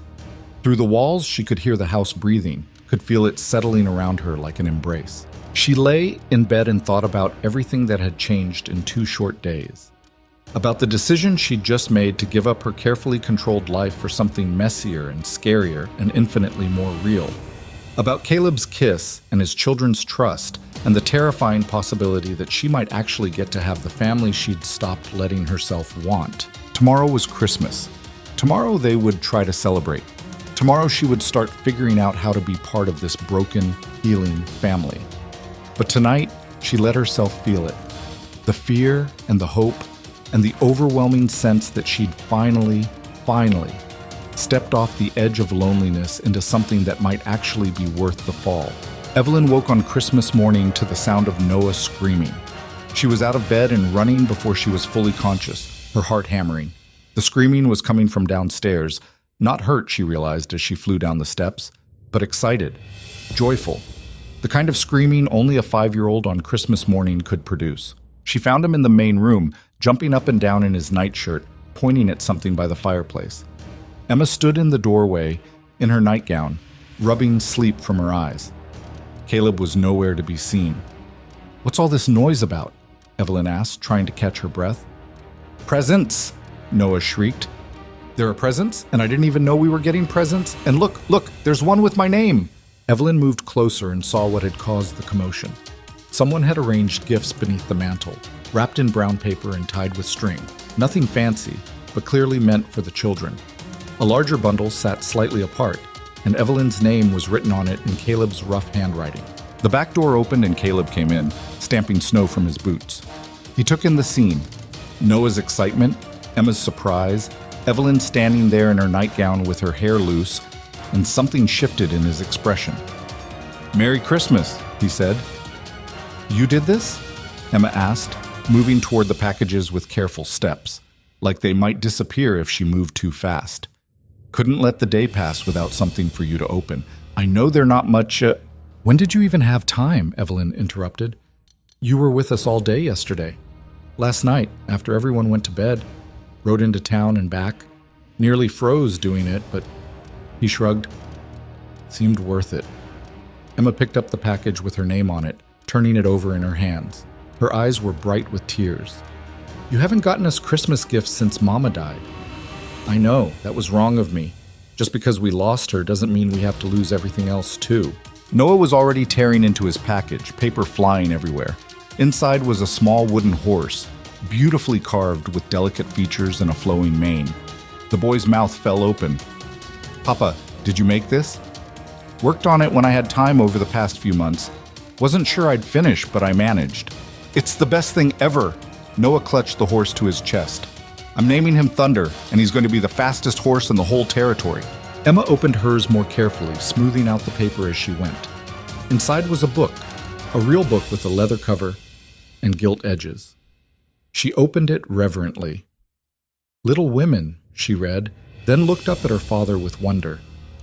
"How did you know?" "You mentioned it once. Said Mama used to read it to you before bed, and you wished you could finish it yourself. Found it at the Mercantile." He cleared his throat. "Thought maybe Miss Mercer could read it with you. If she's willing." "I'd be honored," Evelyn said quietly. Emma threw her arms around her father's waist, the book pressed between them. "Thank you, Papa. Thank you so much." Caleb held her tight, his eyes closed. When he opened them, they were wet. "Open yours," Noah demanded, bouncing over to Evelyn. "I want to see what Papa got you." "Noah, it's not polite to—" Emma started. "It's all right," Evelyn said. She picked up the package, surprised by its weight. Inside, wrapped carefully in cloth, was a set of wooden knitting needles and several skeins of yarn in rich colors: deep blue, forest green, warm burgundy. "Mrs. Bailey mentioned you'd been admiring some yarn at her house," Caleb explained. "Said you used to knit but gave it up when you moved west because you didn't have anyone to knit for. Thought maybe now you might." The thoughtfulness of it stole her breath. Not just the gift itself, but what it represented. Him paying attention, him imagining her here long term, him wanting her to have a reason to create things for this family. "It's perfect," she managed. "Thank you." They stood there in the early morning light, the four of them surrounded by torn paper and new treasures, and Evelyn felt something shift in her chest. This was what Christmas was supposed to feel like. Not perfect, not polished, but real. full of people who were trying their best even when their best was imperfect. Noah insisted they have breakfast immediately so they could get to the important business of playing with his new horse. Emma wanted to start reading her book right away. Caleb looked exhausted. Evelyn suspected he'd gotten maybe 2 hours of sleep after his late-night ride to town. "Everyone get dressed first," Evelyn said, taking charge. "Then breakfast. Then we'll figure out the rest of the day." "But," Noah started. "No arguments. Go on, both of you." Surprisingly, they obeyed. When they'd thundered upstairs, Evelyn turned to Caleb. "You didn't have to do that. Ride all the way to town in the middle of the night." "Yes, I did. They're my children. It's Christmas. They deserved something good." "You look terrible." "Thanks. You look—" He stopped, his gaze traveling over her loose hair, her nightgown, the soft vulnerability of her without all her careful teacher's composure in place. "You look beautiful." The word hung between them, simple and devastating. Evelyn felt heat rise to her cheeks. "I should get dressed." "Evelyn, wait." He caught her hand. "Last night, what I said, I need to know you meant it, that you're really going to come back after you settle things in town." "I meant it." "Because if you're having second thoughts—" "I'm terrified," she admitted. "I'm absolutely terrified. I don't know how to be what you need, what they need. I don't know if I'm making the biggest mistake of my life or the bravest choice I've ever made. But yes, I meant it. I'm coming back." Relief flooded his face. He pulled her closer, his forehead resting against hers. "We'll figure it out together." "Together," she echoed. They stayed like that for a moment before the sound of feet on the stairs made them step apart. Emma appeared, dressed and with her hair braided, already carrying her new book. "Can we start reading at breakfast?" she asked hopefully. "After breakfast," Evelyn compromised. "I promise." The morning passed in a blur of activity. They made breakfast together. Noah helped crack eggs. Emma sliced bread. Caleb managed to only burn the bacon slightly. They ate at the big table, Thunder the wooden horse occupying a place of honor beside Noah's plate. After breakfast, Evelyn kept her promise and began reading Little Women aloud while Emma followed along in the book. Noah listened for a while before getting bored and taking Thunder on elaborate adventures across the furniture. Caleb sat in his chair, ostensibly going through some ranch paperwork, but Evelyn caught him watching them more than once with an expression she couldn't quite name. Around mid-morning, there was a knock at the door. Caleb answered it to find Mrs. Bailey, bundled against the cold and carrying yet another basket. "Merry Christmas," she said briskly, stomping inside. "Brought dessert and figured I'd stay for dinner, if you'll have me. My daughter's family isn't coming until tomorrow, and I thought—" She stopped, taking in the scene. Evelyn reading to the children, Noah's new horse, Emma's book, the lingering evidence of breakfast. "Well, looks like you're managing." "We're trying," Caleb said. "Good. Keep trying." She moved to the kitchen and started unpacking. "Now then, who's going to help me with dinner? We're having a proper feast whether we know what we're doing or not." The next few hours were organized chaos. Mrs. Bailey directed operations like a general, assigning tasks and correcting mistakes with equal efficiency. Emma worked beside her, learning techniques she'd been struggling with for years. Noah was given the job of setting the table, which he took very seriously. Caleb carved the ham and tried not to get in the way. Evelyn found herself making bread again, this time with Emma watching carefully and taking mental notes. The girl had relaxed considerably since yesterday's breakdown, but there was still a fragility to her, like she was afraid to trust that things might actually be getting better. "You're doing it differently than Mama did," Emma observed, watching Evelyn knead. "Everyone has their own technique, doesn't make one right and one wrong. Mama's was right." Evelyn paused, choosing her words carefully. "Your Mama's bread was perfect for her. She'd been making it for years, had her method down. But I'm not your Mama, Emma. I'm not trying to be. I'm just trying to make good bread in my own way. What if I can't remember her way? What if I forget how she did things?" "Then you ask your father, or Mrs. Bailey, who probably knew your mother well. Or you develop your own way, which is also fine. Your mother wouldn't want you to be frozen in place trying to replicate her exactly. She'd want you to grow and learn and become yourself." Emma was quiet for a moment, her hands still in the dough she was working. "How do you know what she'd want? You never met her." "You're right, I didn't. But I know what any mother who loved her children would want. And I know that holding on to grief so tight you can't move forward isn't honoring someone's memory. It's just another kind of dying. Is that what Papa's been doing? Dying? Maybe, a little bit, but he's trying to live again now. You all are. Emma looked toward the main room where Caleb and Noah were attempting to fix a broken chair leg with mixed success. Because you came here? No. Because you finally told the truth about how hard things have been. Because your father finally admitted he needed help. I'm just someone who showed up at the right time. You're more than that. Emma's voice was fierce. You're the first person who's treated us like we might actually be okay someday. Everyone else just looks at us with pity or avoids us because they don't know what to say. But you act like we're a real family that's just going through a hard time instead of some broken tragedy. The observation was so astute it made Evelyn's throat tight. You're a real family going through a hard time, and you want to be part of it, even knowing how messed up we all are? Especially knowing that perfect families are boring anyway. That surprised a laugh out of Emma, genuine and bright. Mrs. Bailey looked over from where she was basting the ham and smiled. They finished preparing dinner around 2 in the afternoon. The table was loaded with food, ham and potatoes, roasted carrots, the bread Emma and Evelyn had made, Mrs. Bailey's pie from yesterday, plus a cranberry tart she'd brought today. It was too much for 5 people, absurdly excessive, but nobody suggested scaling back. They sat down together, crowded around the table that had seen too many silent meals over the past 3 years. For a moment, nobody spoke. Then Noah raised his cup of milk. We should make a toast, like in the fancy stories. You're 5, Emma said. You don't know about toasts. Do so. You raise your glass and say something nice, and everyone drinks. All right then, Caleb said, raising his own cup. What should we toast to? To Mama, Noah said immediately. Because she's not here, but we love her anyway. The words hit like stones thrown into still water.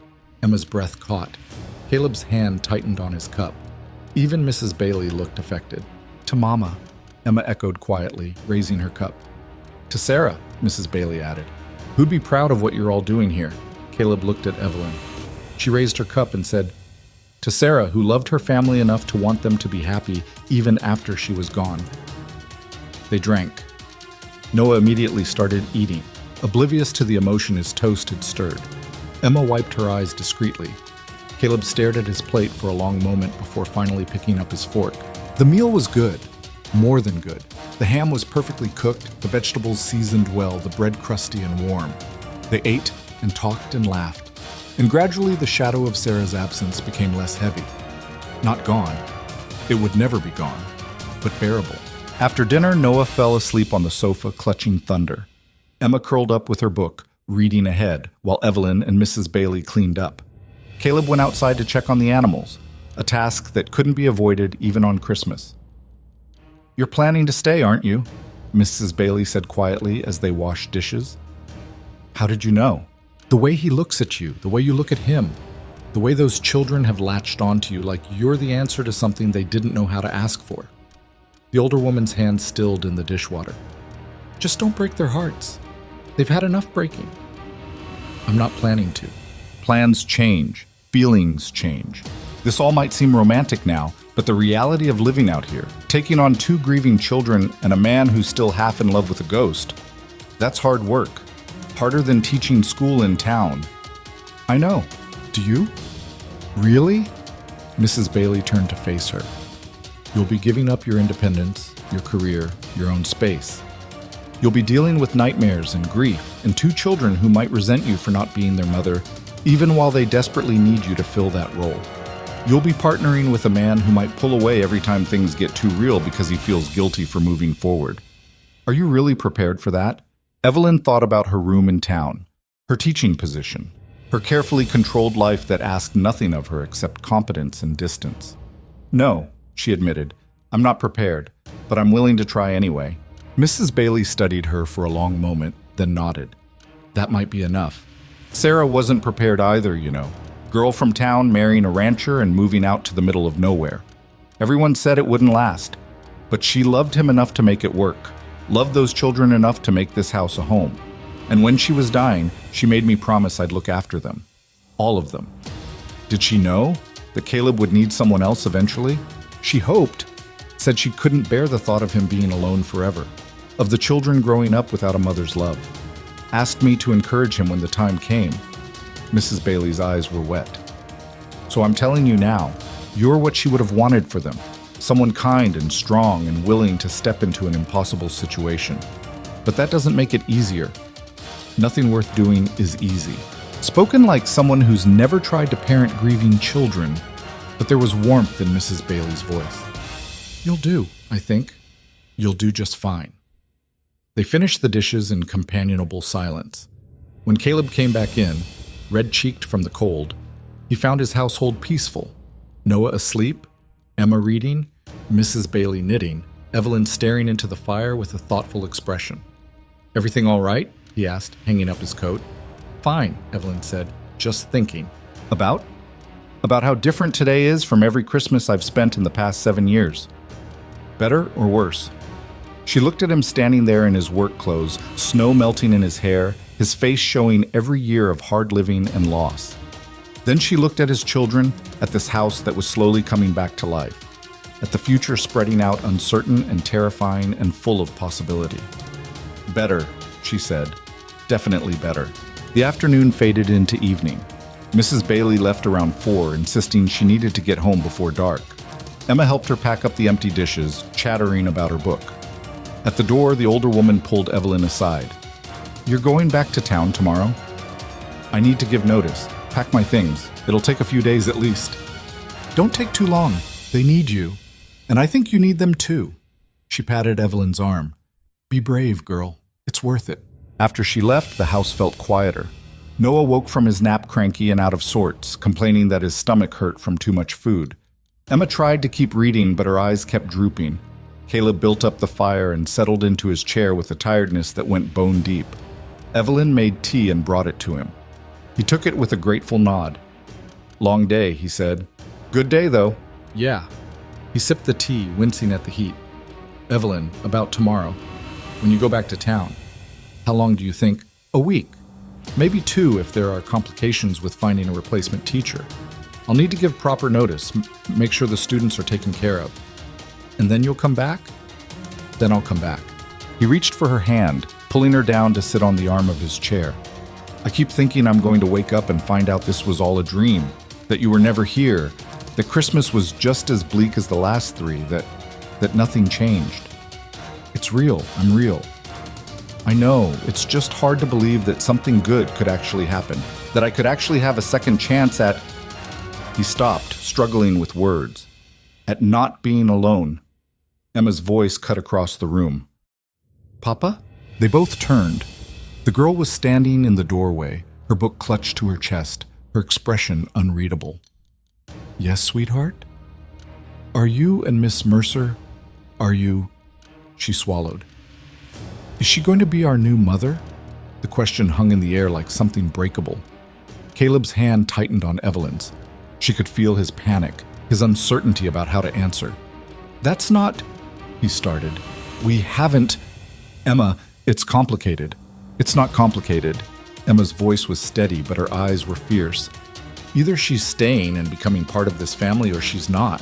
Either you're finally letting yourself move forward or you're going to send her away like you send everyone away. Which is it? Emma, that's not fair, Evelyn said gently. Why not? Why isn't it fair to ask for the truth? I've spent 3 years watching Papa pretend he's fine while dying inside. Watching him push away anyone who tried to help. And now you're here. And he's different. We're all different. And I need to know if it's real or if it's just going to be another thing we lose. The pain in her voice was devastating. Caleb stood, moving toward his daughter, but she backed away. I can't do it again, Emma said, tears streaming down her face now. I can't let myself hope and then have it ripped away. I can't watch you go back to being a ghost. I can't keep being the only one holding this family together. So either you tell me right now that you're going to fight for this, for her, for us, for actually living again, or I'm going to stop trying too. Emma, I mean it, Papa. I'm 12 years old and I'm tired. I'm so tired. And if you can't be brave enough to choose being happy over being stuck in grief, then I don't know what to do anymore. Caleb stood frozen, his daughter's ultimatum ringing through the room. Evelyn could see the war happening in his face, fear and guilt and longing all tangled together. This was it, the moment where he either stepped forward or retreated, where he chose life or chose safety. The silence stretched out, agonizing. Emma's tears fell freely now, her whole body shaking with the force of her emotion. Noah appeared in the doorway, woken by the commotion, confusion written all over his small face. Finally, Caleb moved, not toward Emma, but toward the mantel where Sarah's portrait sat. He picked it up, holding it gently, looking at his wife's frozen smile. "I loved you," he said quietly. "I still love you. And I'm so sorry I couldn't save you. Sorry I brought you out here where decent medical care was too far away. Sorry I worked too much and didn't see the signs until it was too late. Sorry I've spent 3 years making your children miserable because I couldn't figure out how to let you go." Emma's breath hitched. Evelyn's heart hammered. "But you're gone," Caleb continued, his voice breaking. "You're gone and I'm still here and our children are still here and we need to find a way to keep living. And I think," he looked at Evelyn, then back at the portrait, "I think you'd be angry at me for how long it took. For how much I've let everyone suffer because I was too afraid to move forward." He set the portrait down carefully, then turned to Emma. "You're right," he said, "about all of it. I've been a coward. I've let grief turn me into someone your mother wouldn't recognize, someone she wouldn't be proud of. And I'm done. I'm done being stuck. I'm done punishing everyone for something none of us could control. I'm choosing this. I'm choosing to try. I'm choosing..." He looked at Evelyn. "I'm choosing her, if she'll have me. If she'll have us." Emma let out a sob and threw herself into her father's arms. Noah, sensing the emotional moment, ran over and wrapped himself around both of them. They stood there in the firelight, the three of them holding each other and crying, and finally letting some of the grief drain away. Evelyn watched from where she stood, tears running down her own face. This wasn't her moment. This was theirs. A family finally choosing to heal. But then Caleb reached out a hand to her and she took it, letting herself be pulled into the circle of their embrace. Emma's arms came around her waist. Noah grabbed her skirt. Caleb's hand was warm and solid in hers. "Is that a yes?" Emma asked, her voice muffled against her father's chest. "She's staying?" "If she wants to," Caleb said, looking at Evelyn.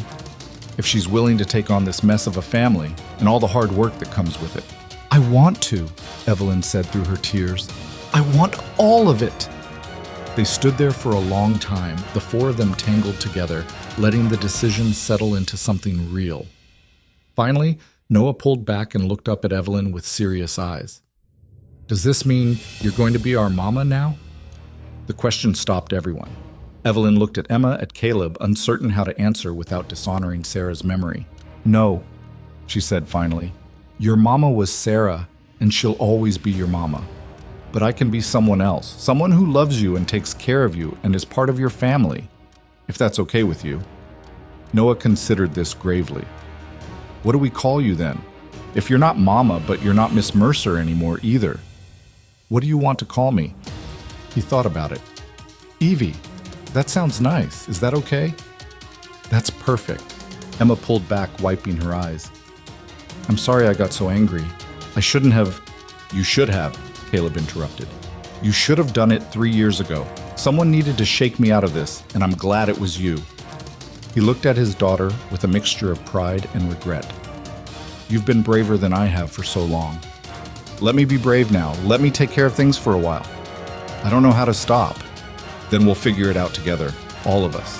They moved to the sofa, all four of them squeezing onto it in a tangle of limbs and warmth. The fire crackled. Outside, night had fallen fully, bringing with it fresh snow and bitter cold. But inside, the house felt different, warmer, more alive. "Tell us about when you were a girl," Noah said to Evelyn, "before you came west." So she did. She told them about growing up on a farm in Pennsylvania, about her mother's garden and her father's quiet strength.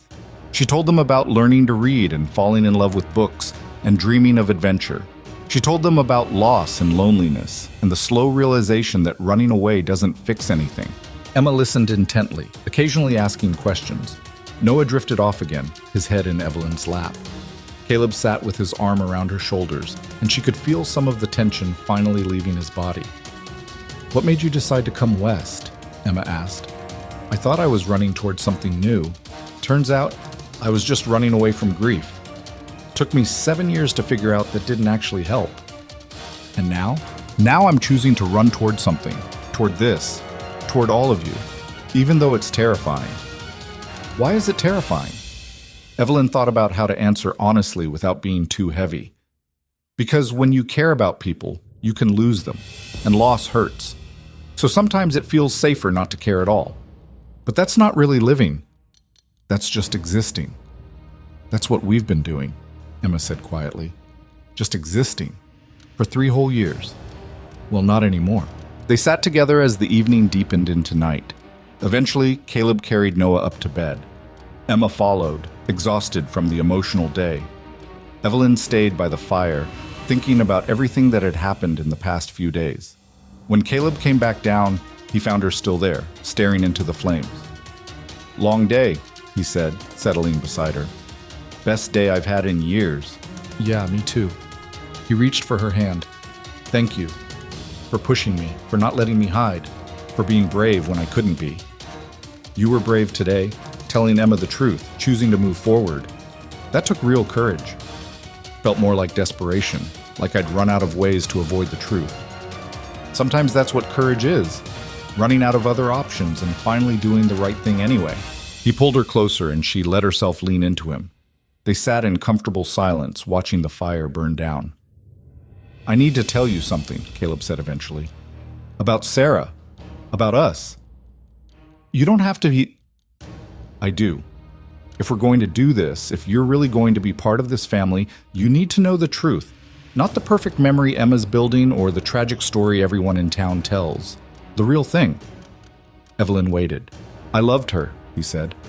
"I did. But our marriage wasn't perfect. We fought about money, about me working too much, about her being lonely out here. She wanted more children. I wasn't sure we could afford them. She wanted to visit town more often. I thought it was a waste of time. We had good moments and hard moments like anyone. That's normal. I know. But after she died, I turned her into a saint in my mind. Made her perfect so I'd have an excuse to never move on. Because if she was perfect, how could anyone else ever measure up?" He looked at Evelyn. "That was unfair to her memory and unfair to anyone who might come after. She was human, flawed, real, and she deserves to be remembered that way." "Thank you for telling me. There's more." When she was dying, she knew what was happening. We both did. And she made me promise I wouldn't do this. Wouldn't turn her into a shrine and myself into a martyr. She wanted me to find someone else eventually. To give the children a mother. To let myself be happy again. And I've been violating that promise for 3 years. She sounds like she was a remarkable woman. She was. Not perfect, but remarkable. And I think, his voice caught, I think she'd like you. I think she'd be glad it was you. Evelyn turned to face him fully. Caleb, I need you to know something. I'm not here to replace her. I couldn't even if I tried. What you had with her was yours. What we have, whatever this becomes, will be ours. Different, its own thing. I know, and I want that. I want something that's ours. I want to stop comparing everything to what was and start building what could be.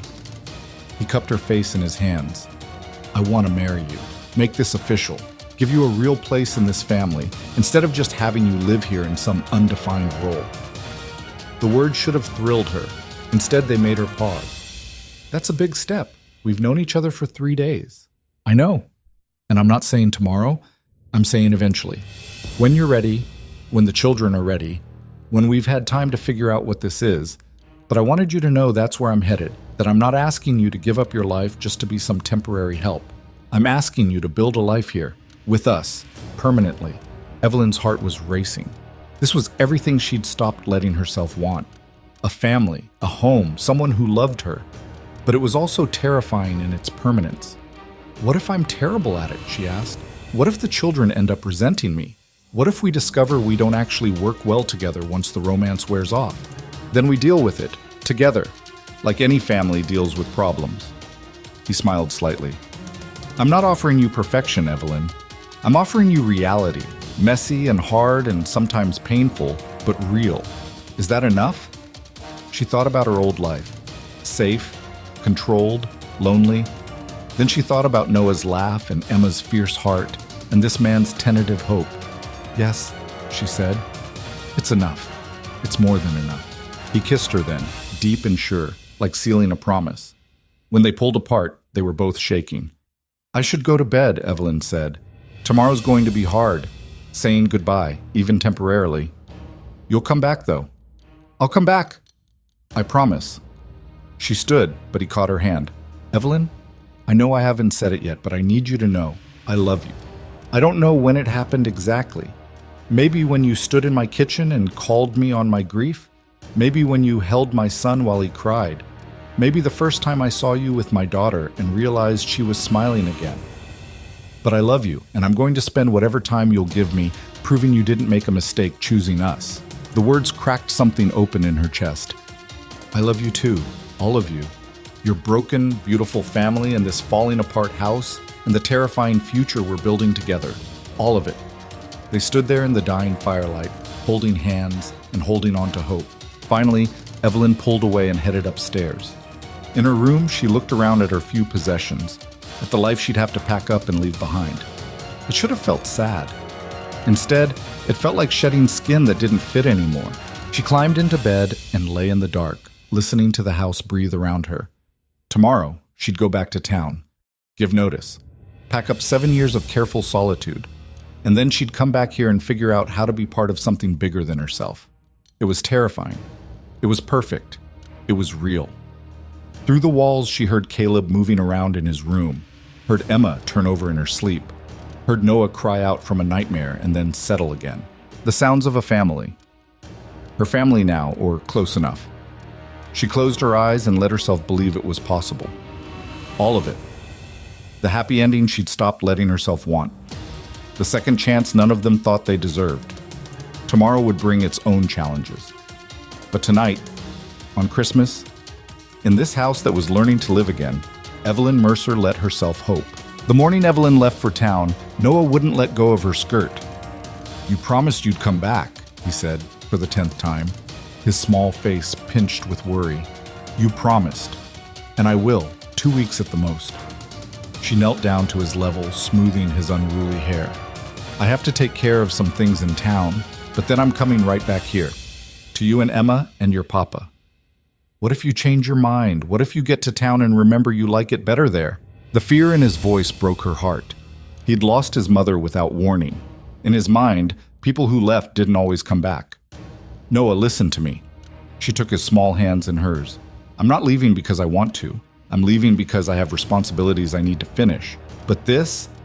She gestured to the house, to him, to Emma hovering in the doorway, and Caleb loading her bag into the wagon. "This is home now. You're my family, and I always come home to family." "Promise?" "I promise." He threw his arms around her neck, squeezing tight enough to hurt. She held him and tried not to cry. Over his head, she met Caleb's eyes. He looked as wrecked as she felt. Emma came forward slowly, her new book clutched to her chest like armor. "I marked the page where we stopped reading, so we can pick up right where we left off when you get back." "That's perfect." "And The girl's voice cracked. "I wrote down some questions I have about cooking and other things. Things Mama used to know. I thought maybe when you come back we could..." "We'll go through every single one," Evelyn promised. "I'll teach you everything I know." Emma nodded, blinking hard against tears. Then, surprising them both, she stepped forward and hugged Evelyn fiercely. "Don't stay away too long. We need you here." "I know. I'll be as fast as I can." The ride into town was quiet. Caleb drove with his attention fixed on the road, his jaw tight. Evelyn sat beside him, trying to memorize everything. The way the mountains looked in morning light, the pattern of snow on the valley floor, the curl of smoke from the ranch house chimney. Her home. Already, it felt like her home. "You all right?" Caleb asked finally. "No. Leaving feels wrong, even though I know I have to. Could just stay. Forget about giving notice or packing. Send word to Mrs. Patterson to ship your things. That's not fair to my students. They deserve better than being abandoned mid-year." "I know. Doesn't mean I like it." They rode in silence for another mile. Then Caleb said, "I'm scared you won't come back." "I will. I know you believe that now, but once you're there, once you're back in your routine, in that life you built for yourself, what if it's easier to just stay? What if coming back here starts to feel like too much work? Evelyn turned to look at him. Is that what you think? That I'm choosing you and the children because it's convenient? That I'll bail the moment things get hard? No, He struggled for words. I've lost before. I know how it feels. And the thought of losing you too, of watching the children get their hearts broken again. Caleb stopped the wagon. He pulled on the reins, bringing the horses to a halt. They sat there in the middle of the frozen road, snow-covered emptiness stretching in all directions. Evelyn took his face in her hands. Look at me. I'm not Sarah. I'm not going to die and leave you. And I'm not some flighty woman who makes promises she doesn't intend to keep. When I say I'm coming back, I mean it. This isn't some romantic whim that'll fade once reality sets in. This is me choosing a life I actually want instead of settling for one I can tolerate. But what if... There's always what ifs. What if I get sick? What if you decide I'm not what you really want?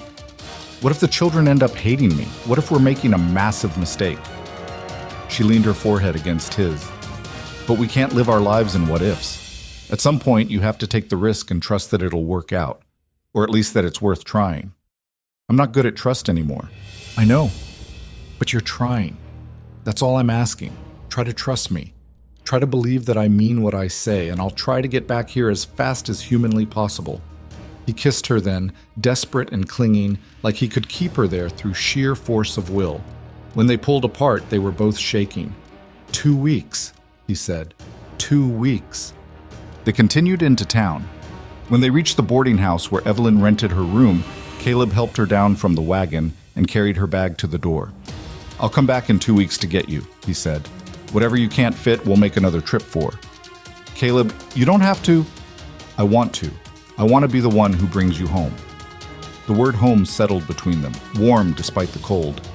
Evelyn reached up and kissed him one more time. Tell the children I love them. Tell them I'll write. I will. She watched him drive away, the wagon getting smaller and smaller until it disappeared around a bend. Then she turned and went inside to face the life she was leaving behind. Mrs. Patterson was in the kitchen when Evelyn came in. The older woman looked up from her bread making and her eyebrows rose. Well, you're back. Wasn't sure you would be.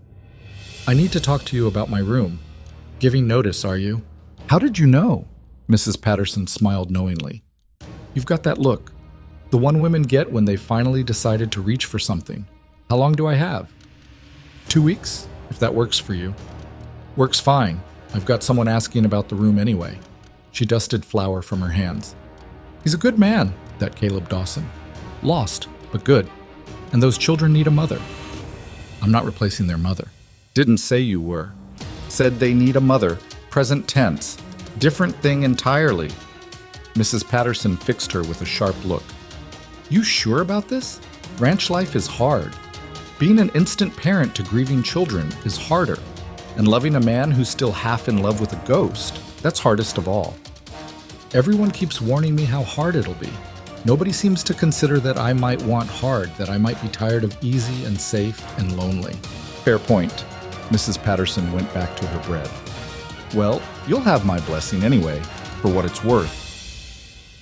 The next 2 weeks were a blur of activity. Evelyn met with the school board, gave formal notice, and helped them begin the search for her replacement. She went through her classroom, organizing materials and making notes for whoever came next. She said goodbye to students who cried and asked why she was leaving. I'm going to be a mother, she told them, and realized it was true. Maybe not in the traditional sense, but true nonetheless. Packing up her room was harder than she'd expected.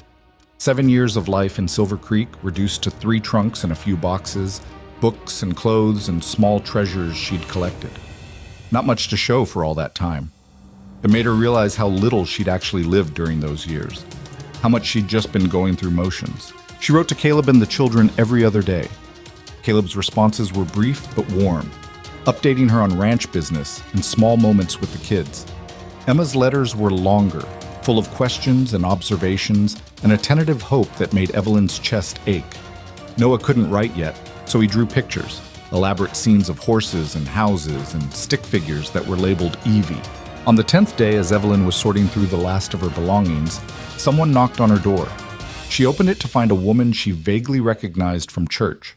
Mrs. Henderson, maybe, or Morrison. One of the respectable town ladies who'd always treated Evelyn with polite distance. "Miss Mercer, I hope I'm not intruding." "Not at all. Please, come in." The woman stepped inside, looking around the half-packed room with barely concealed curiosity. "I heard you're leaving us, going to the Dawson Ranch." "That's right." "To marry Mr. Dawson?" The bluntness caught Evelyn off guard. "Eventually, yes." "And take on his children? Those poor grieving babies?" "They're not babies. Emma's 12 and Noah's 5. But yes, I'll be their stepmother." The woman's expression was hard to read. "People are talking, you know, saying it's improper, that you barely know the man, that you're taking advantage of a widower's loneliness." Evelyn felt heat rise to her face. "I'm sorry, but I don't see how my personal life is anyone's concern but mine and Mr. Dawson's." In a small town, everything is everyone's concern, especially when it involves children. The woman paused. "I knew Sarah Dawson. We served on the church committee together. She was a good woman, a godly woman, and those children loved her desperately." "I'm aware of that." "Are you? Because from where I'm standing, you're a stranger swooping in to take her place. How can you possibly expect to fill her shoes?" The accusation landed like a blow. Evelyn took a breath, fighting to keep her composure. "I don't expect to fill her shoes. I'm not Sarah, and I'll never be Sarah. But those children need someone who can love them now, in the present, not worship a memory of what was. And Caleb deserves to have a partner instead of living alone with his grief until it kills him." "So you're doing them a favor?" "No, they're doing me one. They're giving me a family when I thought I'd spend my whole life alone. They're giving me purpose beyond just existing. They're giving me a chance to matter to someone." Evelyn's voice hardened. "And frankly, whether you or anyone else in this town approves is irrelevant. I'm going. I'm going to love those children and that man the best way I know how. And if I fail, at least I'll fail trying instead of sitting safe and alone and judging other people's choices." The woman's eyes widened. For a moment, Evelyn thought she'd gone too far. Then, surprisingly, Mrs. Henderson smiled. "Good. That's exactly what I wanted to hear." "I'm sorry? I didn't come here to discourage you, Miss Mercer. I came to make sure you were serious, that you understood what you were taking on and weren't just playing at being a savior." She moved toward the door. "Sarah was my friend, and before she died, she made me promise something. She made me promise that if Caleb ever found someone else, I'd make sure that someone was strong enough to handle what they were getting into. You are, so you have my blessing." She left before Evelyn could respond, leaving her standing in the middle of her half-packed room, shaking. That night, Evelyn lay in bed and thought about all the warnings she'd received. Mrs. Bailey's caution about the reality of ranch life, Caleb's fear that she'd change her mind, Mrs. Patterson's reminder that nothing about this would be easy. Now Mrs. Henderson's test to make sure she was serious. Everyone seemed convinced she didn't know what she was getting into. And maybe they were right. Maybe she was being naive, thinking love would be enough to overcome grief and loss, and the massive challenge of becoming an instant parent to traumatized children. But then she thought about Emma's fierce hug, about Noah's trust when he'd asked her to promise she'd come back, about Caleb's tentative hope that maybe, just maybe, he could have a second chance at happiness. She was terrified, absolutely terrified, but she was also more certain than she'd been about anything in 7 years. This was right. This was where she belonged. The last few days passed in a rush. Evelyn said goodbye to colleagues, to students, to the few people in town she'd considered friends. She finished packing, arranged for her trunks to be shipped, kept only what she could carry in 2 bags. On the morning Caleb was due to arrive, she stood in her empty room one last time. 7 years. It felt like both forever and no time at all. She'd been safe here, comfortable, carefully controlled, and completely, desperately lonely. She heard the wagon pull up outside and her heart leapt. When she looked out the window, she saw Caleb climbing down, then reaching up to help 2 small figures down after him. The children. He'd brought the children. Evelyn flew down the stairs and out the door. Noah saw her first and came running, nearly falling twice in his excitement. She caught him and swung him around, laughing. "You came! You really came!" I told you I would. Emma approached more slowly, but her face was bright with relief. You're really coming home? I'm really coming home. Caleb stood by the wagon, watching them with an expression that made Evelyn's breath catch. When she met his eyes, she saw everything written there. Love and relief and wonder that she'd kept her promise. Told you I'd be here to bring you home, he said. So you did. They loaded her bags into the wagon. Mrs. Patterson came out to say goodbye, pressing a package of food into Evelyn's hands for the journey. Even a few of her former students appeared, drawn by word that their teacher was leaving, and clustered around to say goodbye. Will you visit us? One little girl asked tearfully. Of course, the ranch isn't that far. You can come see me too. As they prepared to leave, Mrs. Henderson appeared, carrying something wrapped in cloth. She handed it to Evelyn without ceremony. From Sarah's mother. She lives back east, couldn't make the journey after Sarah died. But she sent this for whoever her son-in-law eventually married. Said Sarah would want her things to be used, not locked away. Evelyn unwrapped it carefully. Inside was a beautiful shawl, hand-knitted in a delicate pattern, soft as a cloud. I can't accept this. You can and you will. Sarah's mother was specific. She said Sarah would want her husband to be happy again, her children to have a mother again, and whoever that woman was should have something of Sarah's to remember that she has a predecessor's blessing. Mrs. Henderson's eyes were damp. We all loved Sarah, but we love those children more, and they need you. So take the shawl and wear it well. Evelyn clutched the shawl to her chest, too moved to speak. She just nodded. The ride back to the ranch was nothing like the tense journey into town 2 weeks earlier. Noah chattered nonstop, telling Evelyn everything that had happened while she was gone. The calf that was born, the fence they'd fixed, the cookies Emma had made all by herself that had turned out perfectly. Emma sat close, her hand occasionally reaching out to touch Evelyn's sleeve, as if checking to make sure she was real.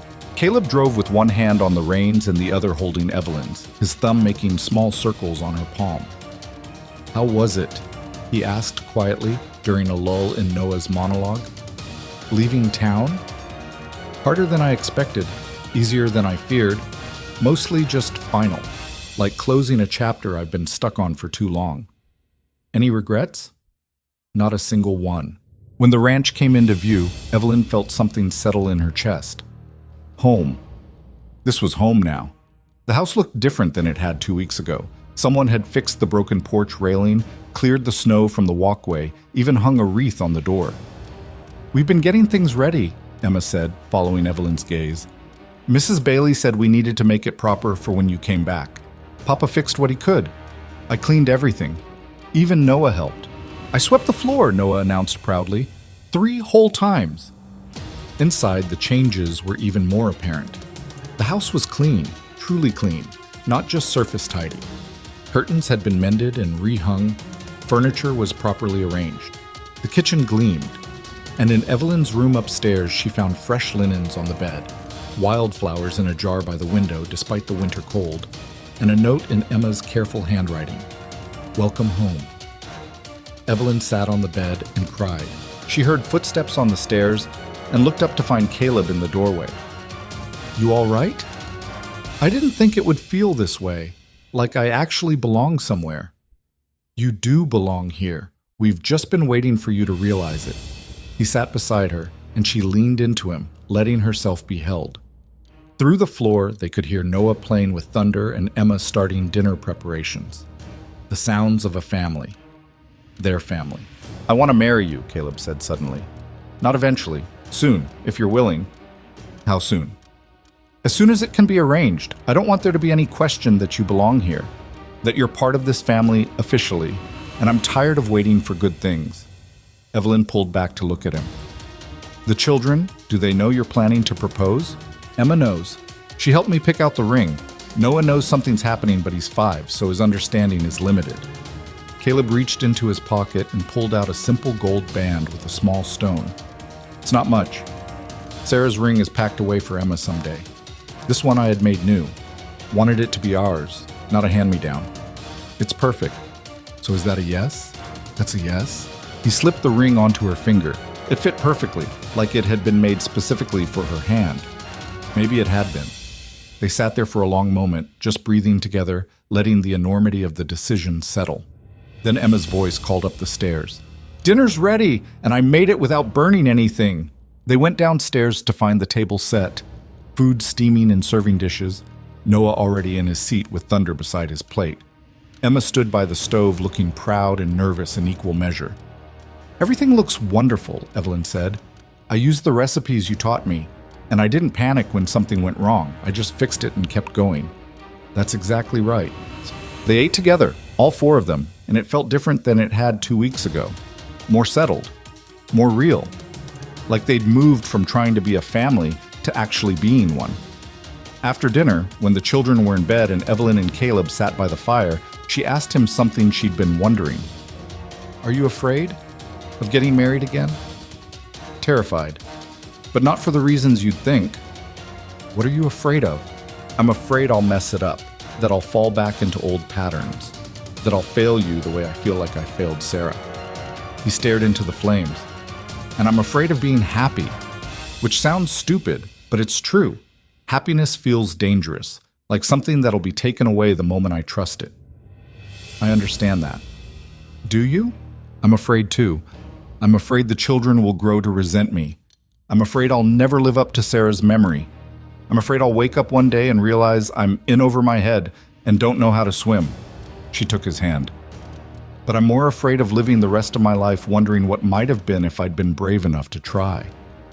"Then we'll be afraid together." Together. They sat in silence, watching the fire burn. Finally, Caleb spoke again. "I went to Sarah's grave last week. Hadn't been since the funeral. Couldn't face it. But I went and I told her about you. About how I was planning to marry again.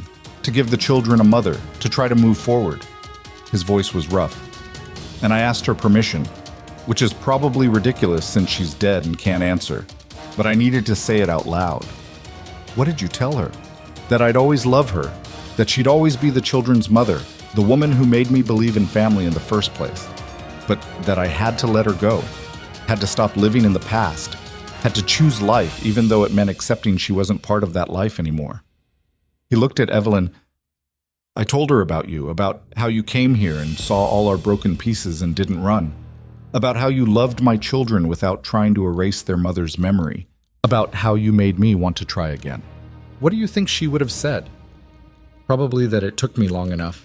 She always hated when I overthought things. A ghost of a smile crossed his face. She would have liked you, though. She always said I needed someone who wouldn't put up with my nonsense. I'll do my best to continue not putting up with it. They stayed up late, making plans. They'd marry in the spring, once the weather cleared. Small ceremony, just family and a few close friends. Emma would help with the preparations. Noah would probably do something disruptive but adorable. Mrs. Bailey would make sure everything went smoothly, whether they wanted her to or not. And then Evelyn would officially be Evelyn Dawson, wife, mother, part of something bigger than herself. The thought should have terrified her. Instead, it felt like coming home. The next few months were a blur of adjustment. Evelyn learned the rhythms of ranch life. Early mornings and hard work, isolation broken by occasional trips to town, the constant battle against weather and equipment failures, and 100 small crises. She learned to cook for 4, to mend clothes worn thin by hard use, to manage a household that fought against order at every turn. She learned Emma's moods, the signs that the girl was struggling even when she claimed to be fine. She learned that Noah's boundless energy masked a deep fear of being left alone. She learned Caleb's tells, the way he shut down when he was overwhelmed, the subjects that were still too painful to discuss, the moments when he needed space versus the moments when he needed to be pulled out of his own head. And they learned her. Emma discovered that Evelyn's patience had limits, and that when pushed too far, she could be just as fierce as any mother protecting her children. Noah learned that Evelyn kept her promises, every single one, even when it was inconvenient. Caleb learned that Evelyn wouldn't let him hide, wouldn't accept half-truths or avoidance, but also wouldn't push harder than he could handle. It wasn't smooth. Emma had a breakdown in February when she found her mother's old sewing kit and realized she'd forgotten the sound of Sarah's voice. Noah wet the bed for a week straight after a nightmare about Evelyn leaving. Caleb pulled away in March, convinced he was betraying Sarah's memory by being happy, and Evelyn had to fight to pull him back. But they kept trying. That was the thing. They kept showing up for each other even when it was hard. Kept choosing to stay even when leaving felt easier. kept building this imperfect, messy, beautiful family one day at a time. The wedding took place in late April, when the first flowers were beginning to push through the thawing ground. They held it at the ranch, with Mrs. Bailey presiding unofficially and a circuit preacher saying the official words. Emma wore a new dress made from fabric Evelyn had taught her to sew. Noah served as ring bearer and only dropped the rings once. Caleb wore his best shirt and looked like he might cry through the entire ceremony. When the preacher asked if anyone objected, there was a long silence. Then Emma stood up. "I object," she said clearly. Everyone froze. Caleb's face went pale. Evelyn's heart stopped. Emma looked around at the assembled guests. "I object to anyone thinking this is replacing my mama. Miss Mercer, Evelyn, isn't here to erase my mother or make us forget her. She's here because she loves us and we love her and because Mama would want us to be happy. So nobody better say anything bad about either of them or they'll answer to me." She sat back down, her face flushed but determined. There was a moment of stunned silence, then someone started clapping. Mrs. Bailey, Evelyn realized. Then others joined in until the whole gathering was applauding. The preacher cleared his throat and smiled. "I don't believe that's the kind of objection the ceremony typically accounts for, but it's well said nonetheless. Shall we continue?" They said their vows. Simple ones, promising to love and honor and try their best even when they failed. Caleb's hand shook when he slipped the ring on Evelyn's finger. She was crying by the time she slipped his on his. "You may kiss your bride." Caleb pulled her close and kissed her like they were the only two people in the world. When they pulled apart, Noah was making exaggerated gagging noises, and Emma was trying not to smile. The celebration afterward was small but genuine. Food and music and people who'd known the Dawsons for years watching with cautious hope as this new family took shape. Evelyn danced with Caleb, then with Noah standing on her feet, then with Emma, who'd been reluctant but finally agreed. As the sun set and people began to head home, Mrs. Bailey pulled Evelyn aside. "You did good, girl. Real good. I haven't done anything yet, just said some vows. You gave that man a reason to live again, gave those children a mother who sees them for who they are, instead of who they're supposed to be. Gave this house back its heart." Mrs. Bailey's eyes were damp. "Sarah would be proud. I hope you know that." "I hope so too." That night, after the guests had left and the children were asleep, Evelyn stood in the main room and looked at Sarah's portrait still sitting on the mantel. Caleb came up behind her, wrapping his arms around her waist. "We should move it," he said. "Put it in the children's room or somewhere else. It feels strange having it here now that you're my wife." "No, leave it." Evelyn leaned back into him. "She's part of this family's story. She always will be. We don't have to erase her to make room for me. You're remarkable, you know that? I'm practical. There's a difference." He turned her to face him. "Thank you for choosing us, for staying even when it was hard, for becoming part of this impossible family and making it work. We're all choosing each other. That's what family is." They stood there at their house, truly theirs now, and listened to it breathe around them. So much had changed in 4 months. The house was warmer, better maintained, full of life again. The children were healing, learning to carry their grief without being crushed by it. Caleb was present in a way he hadn't been in years. And Evelyn finally had what she'd stopped letting herself want. A family, a home, a purpose beyond just getting through each day. It wasn't perfect. Noah still had nightmares. Emma still struggled with feeling like she had to be strong all the time. Caleb still had moments when the guilt threatened to pull him under. And Evelyn still sometimes felt like an imposter playing at being a mother. But they were trying.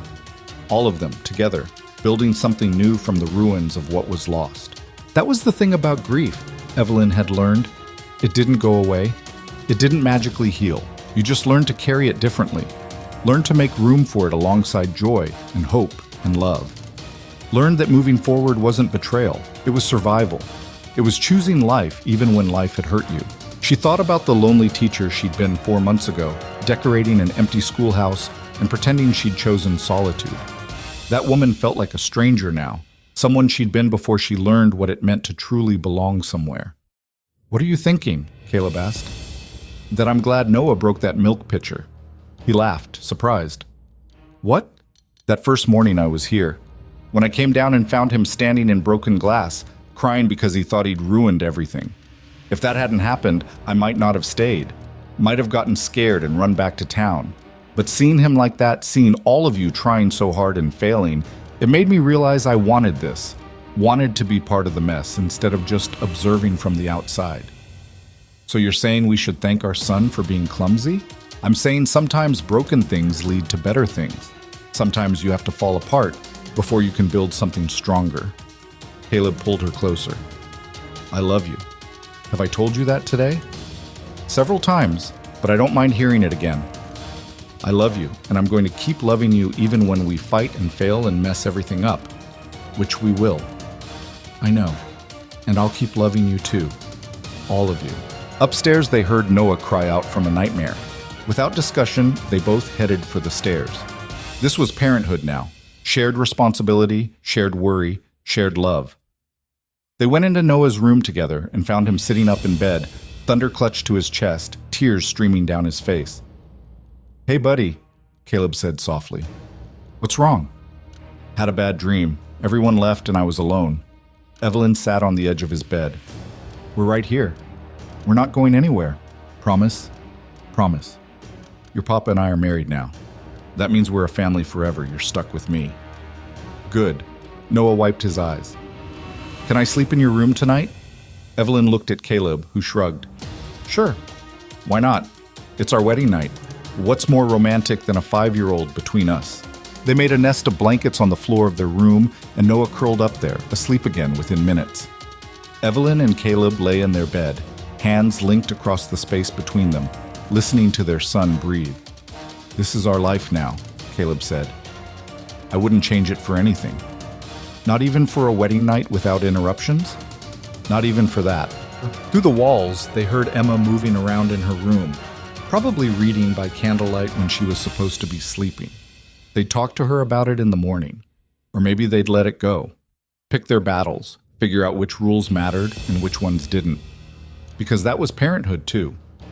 Making it up as you went along, doing your best, accepting that your best wouldn't always be good enough, but trying anyway. Evelyn thought about all the warnings she'd received, about how hard this would be, how she couldn't possibly understand what she was getting into, how naive she was to think love would be enough. They'd been right about some of it. Love wasn't enough on its own. It took work and commitment and showing up even when you didn't know what you were doing. It took accepting imperfection in yourself and others. It took being brave enough to build something new instead of clinging to what was lost. But the thing everyone had missed was that hard didn't mean wrong, that struggle didn't mean failure, that choosing the difficult path because it led somewhere worth going was its own kind of wisdom. She'd given up her safe, solitary life for this chaotic, messy, beautiful family. And she'd do it again in a heartbeat, because this, lying in the dark with her husband beside her and her children sleeping near and a whole uncertain future stretching out ahead, this was what living actually felt like. Not just existing, not just surviving, living. The wind picked up outside, rattling the windows. Noah stirred in his sleep. The house creaked and settled around them like it had done for years, but now it sounded different. Not like a structure holding ghosts, but like a home holding a family. Evelyn closed her eyes and let herself feel it. The exhaustion and the joy, the fear and the hope. The overwhelming sense of finally being exactly where she belonged. In the morning, they'd wake up and start the whole thing over. Figure out breakfast and chores and all the small struggles that made up a life. Emma would help with the cooking while trying not to take over completely. Noah would make a mess of something while trying to help. Caleb would get overwhelmed and Evelyn would pull him back. They'd all fail at something, apologize, try again. But right now, in the quiet darkness of their first night as a married family, everything was perfect in its imperfection. Evelyn? Caleb whispered. Yeah? Thank you for saying yes to all of this. To us. Thank you for asking. They lay there in the darkness, holding hands across the space between them, while their children slept and the house breathed and the future waited. It wouldn't be easy, but it would be real. And that was worth more than any carefully controlled safety had ever been. The lantern glowing in the ranch window, the one Emma had insisted on lighting every night, no longer symbolized loneliness or loss or waiting for something that would never come. Now it meant belonging, family, home, And that made all the difference.